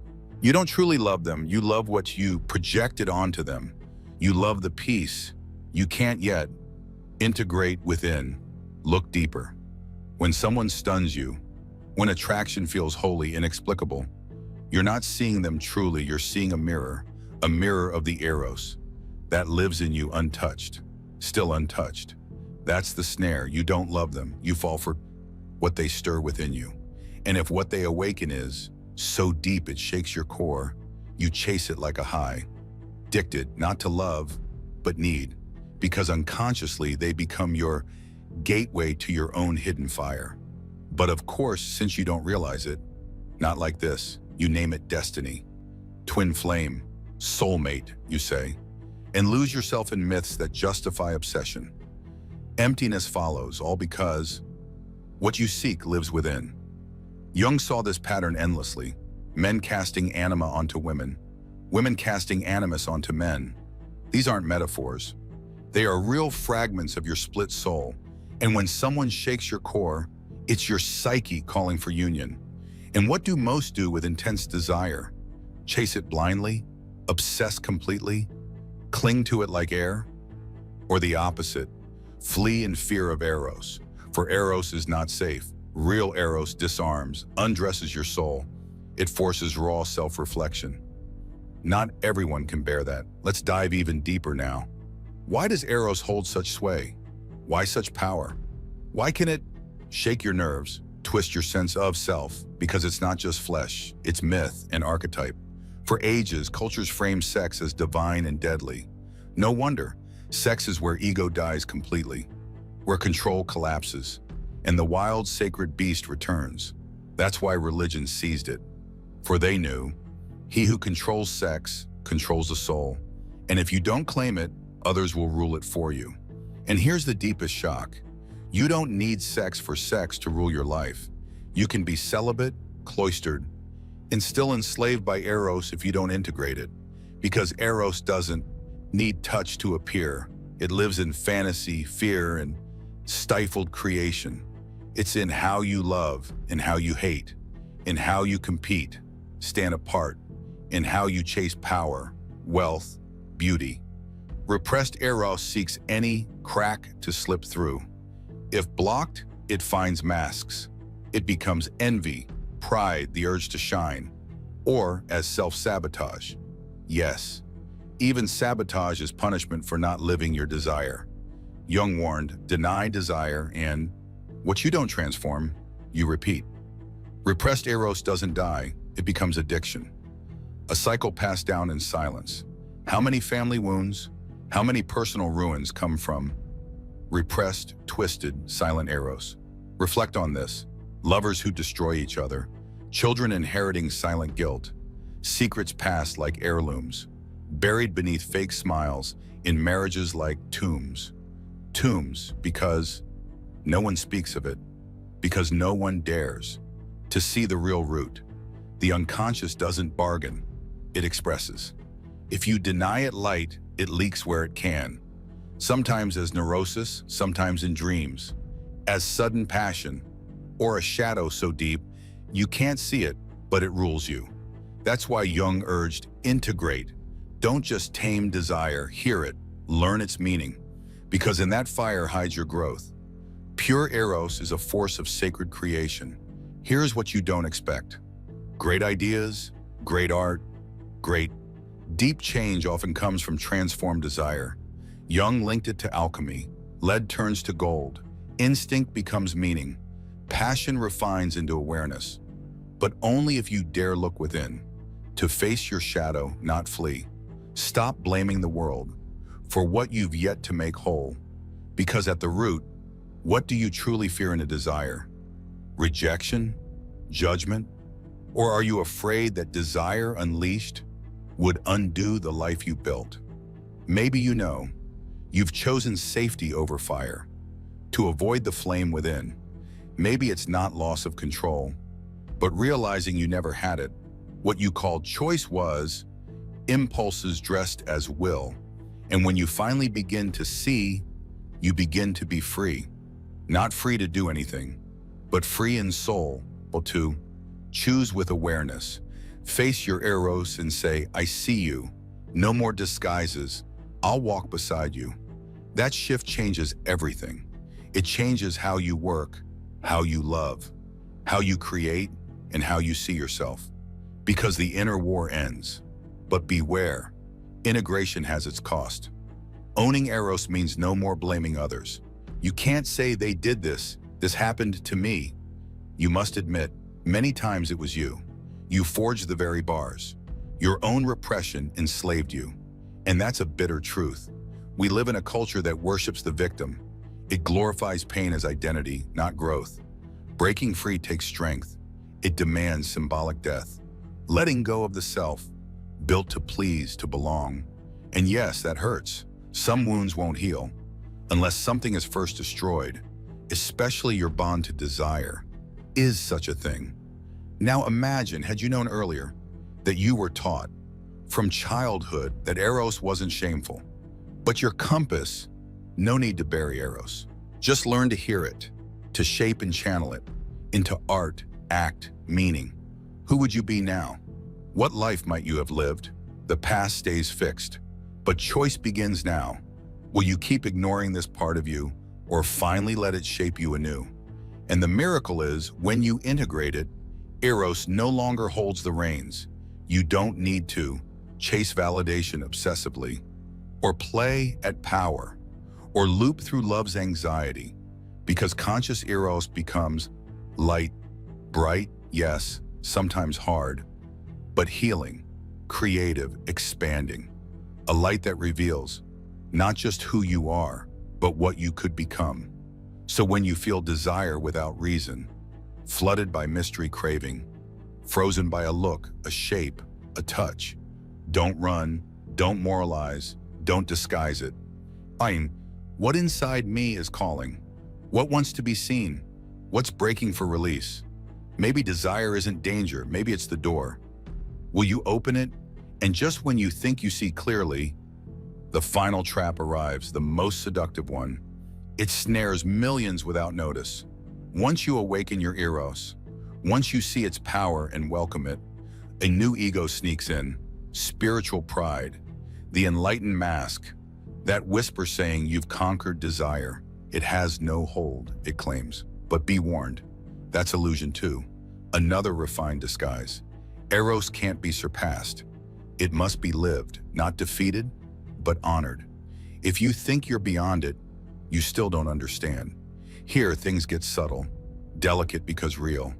Work is not just awakening desire, it's walking with it, without making it your mask, without grasping, without idolizing it, or hiding in its glow.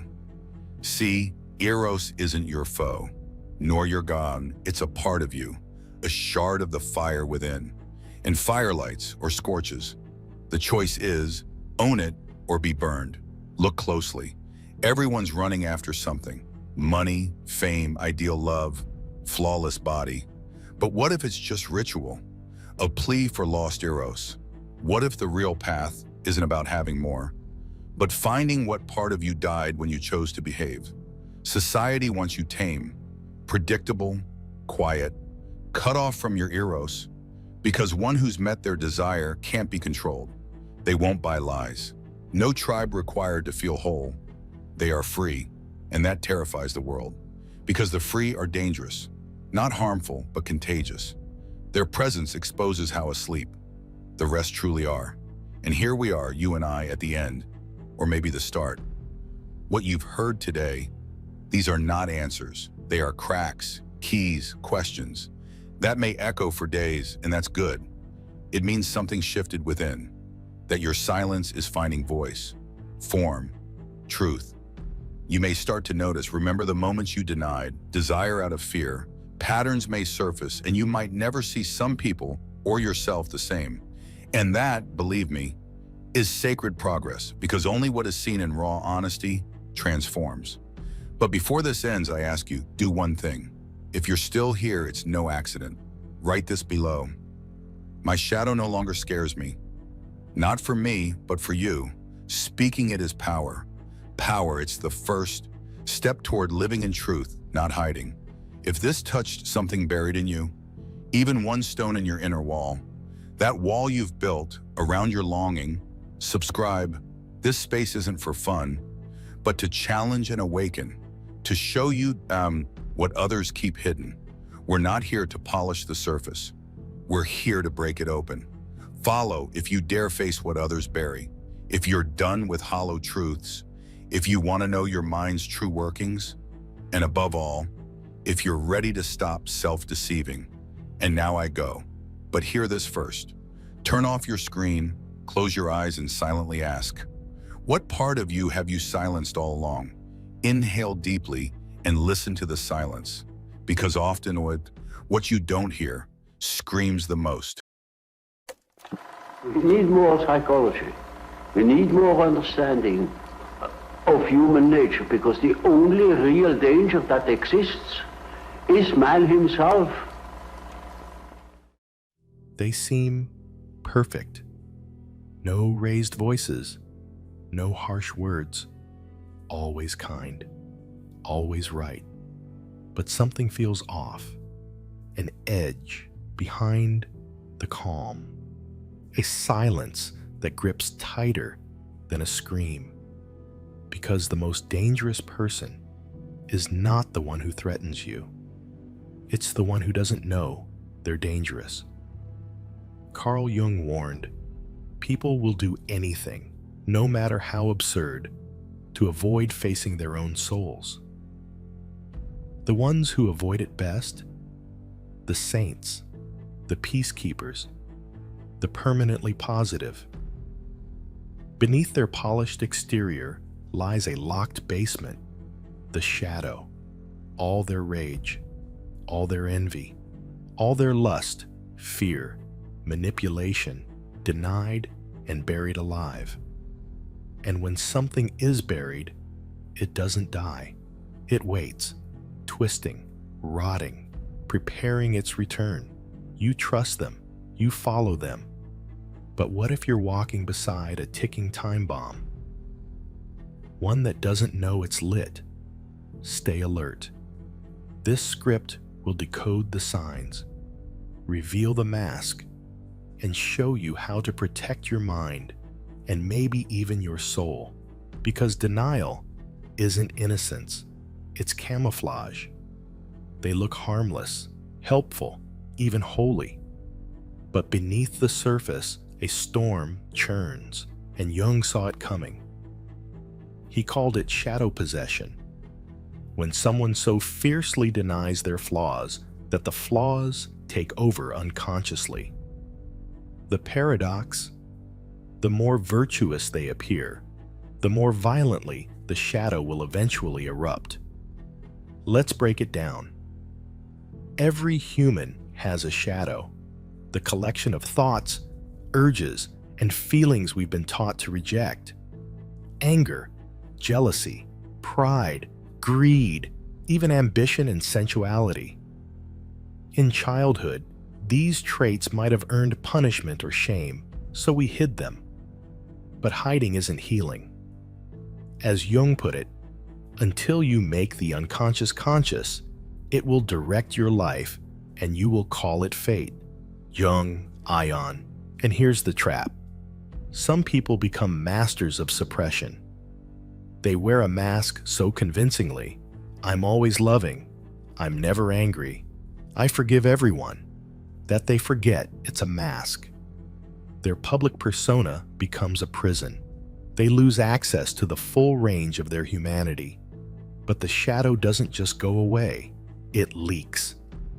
Sign number 1, righteous cruelty.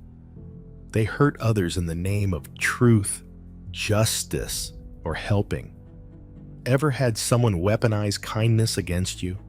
That's not virtue. It's shadow at play. Sign number 2, passive aggression. They won't confront you directly. Instead, they'll subtly sabotage a forgotten message, a veiled insult, a smile hiding spite.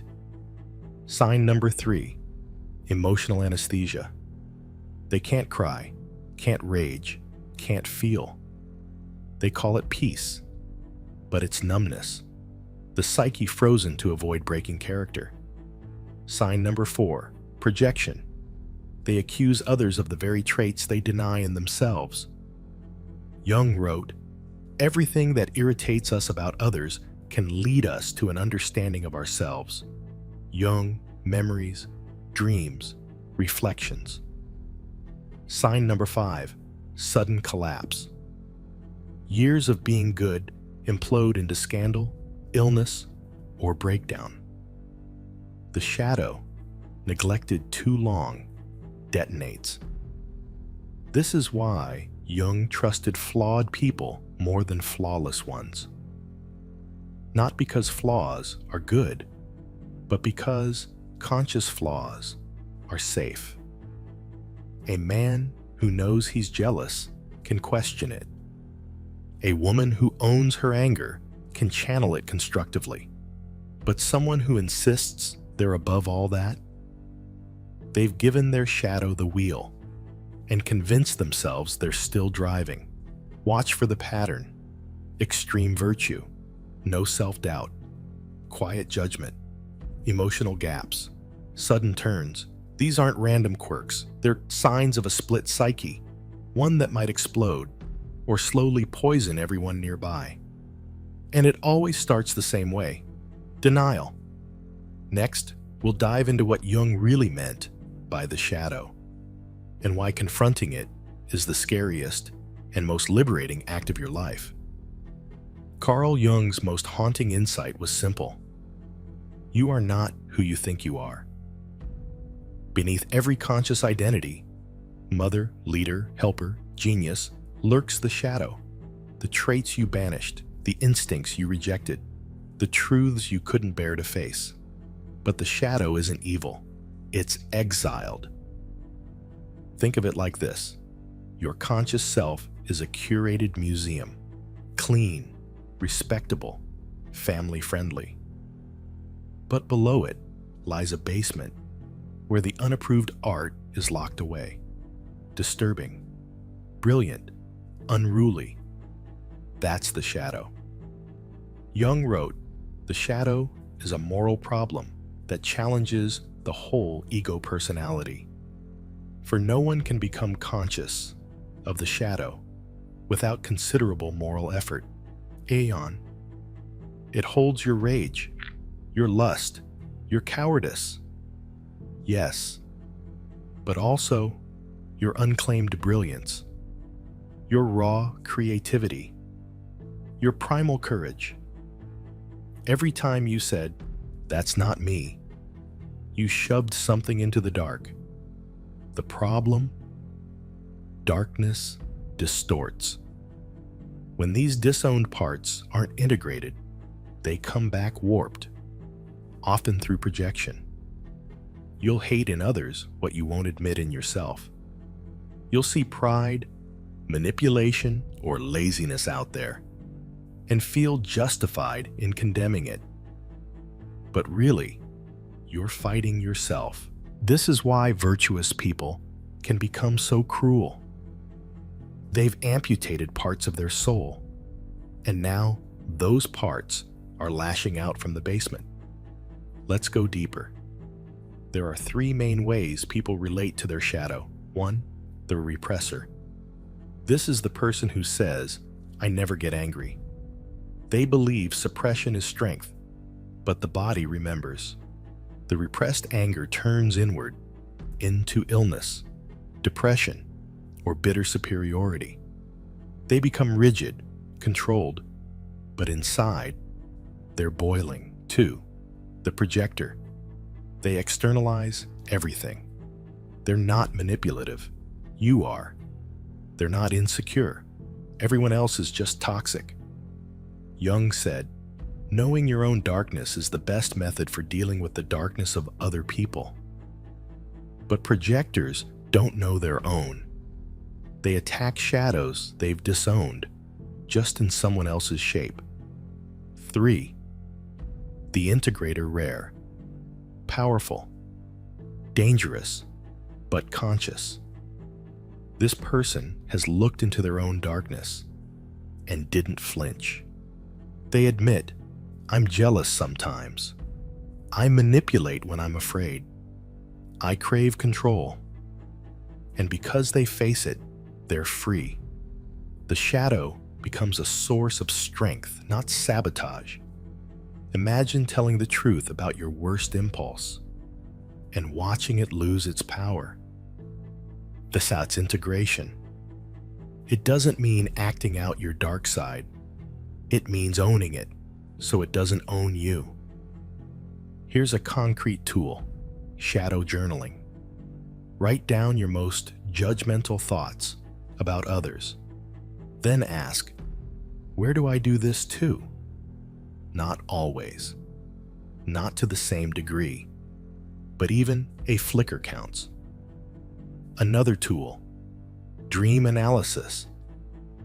Jung believed the shadow often shows up in dreams as threatening figures, criminals, monsters, dark animals. What are they saying? What part of you do they represent? The more you dialogue with the shadow, the less power it has to ambush you. And here's the strange gift. Once you accept your darkness, you stop needing to perform goodness. You become real, grounded, human. No more walking on eggshells. No more brittle perfection. Just presence, power, peace. And yes, this transformation scares people because it exposes the lie that goodness is enough. Shadow work shows you authenticity is safer than perfection. A person who admits, "I'm struggling," is more trustworthy than one who says, "I'm fine," with dead eyes. So here's the dare. Look in the mirror. Say, "There is cruelty in me. There is envy. There is a hunger for power. And then there is also truth, fire, love, and choice." You are not the mask you wear. You are the one who chose the mask and can choose to take it off. But will you? Because next, we're going into dangerous territory. Not your shadow, but someone else's. How do you survive a relationship with a person who refuses to see their own? You know this person. They never shout. They never curse. They never do anything wrong. But somehow, you always leave feeling smaller. Welcome to the danger zone, the unconscious manipulator. This is the person who has never met their own shadow, and so they act it out through you. Jung warned us, the world will ask you who you are, and if you do not know, the world will tell you. And when someone hasn't faced their shadow, they turn you into it. You become the problem. You become the angry one. You become the selfish one. Not because it's true, but because they need it to be true. Why? Because if you carry the darkness, they can stay pure. It's a psychological trade. They deny their envy, so they accuse you of competition. They deny their control issues, so they say you're manipulative. They deny their cruelty, so they innocently provoke you until you explode, then say, "See, you're unstable." This is not conscious evil, it's unconscious projection, and it's devastating. Here's how to spot it. Sign number 6, they never apologize. Or if they do, it's vague and hollow, because admitting fault would crack the illusion of their moral perfection. Sign number 7, they reframe every conflict as your flaw. You express discomfort. They say you're too sensitive. You set a boundary. They say you're controlling. You ask for honesty. They say you don't trust them. Sign number 8, they attract chaos, but stay above it. Everywhere they go, drama follows. Yet somehow, they're always the victim, or the wise one, never the cause. This is shadow in full bloom, but it's cloaked in calm, charm, even kindness. And that makes it more dangerous, not less. Because you start to doubt yourself. You think, maybe I am too emotional. Maybe I am the problem. Maybe they really are just being nice. This is what Jung meant when he said, people measure their self-knowledge by what the average person in their social environment knows of himself. But real self-knowledge is an adventure that brings to light the hidden side of the personality, the undiscovered self. If someone refuses that adventure, they force you to carry the burden of their hidden side. So how do you protect yourself? Step 1, mirror check. Ask, am I being turned into a shadow? Are you consistently made to feel wrong, irrational, or flawed without clarity. Step 2. Shadow spotting. What traits do they never admit to? Anger, jealousy, control? What traits do they always pin on others? Step 3. Power reclaim. Stop defending yourself. Don't argue with their version of you. Instead, internally affirm, that's their shadow, not my truth. Step 4. Boundary reset. Limit emotional exposure. Create distance. Not from punishment, but from clarity. The less room their shadow has to play, the clearer it becomes. And here's the secret weapon: silence. When someone is shadow-driven, they expect conflict. They thrive on unconscious reaction. Silence breaks the pattern. It forces them to sit with themselves, something they fear more than any argument.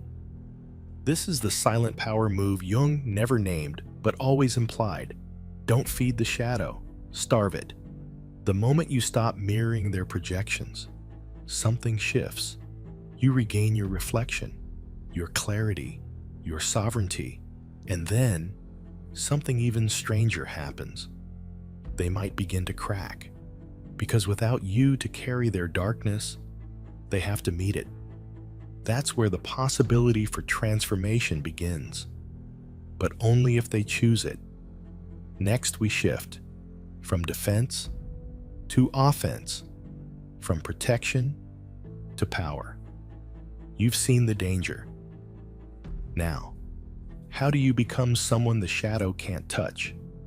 You've seen the mask. You've spotted the signs. But now, the real work begins. Becoming shadow-proof. Not immune, but so aware that nothing unconscious can hijack your mind. Carl Jung didn't just expose darkness. He offered a path through it. He called it individuation, the lifelong process of becoming whole by integrating your shadow. This isn't self-improvement, it's self-ownership. The goal is not to fix yourself, it's to know yourself so completely that nothing hidden can control you. You become dangerous in the right way, calm, clear, unshakable. Not because you're perfect, but because you're not pretending to be. Here's how. Power move number 1. Name your inner villain. Give your shadow a voice, a name, a form. Is it the critic, the coward, the seducer, the control freak?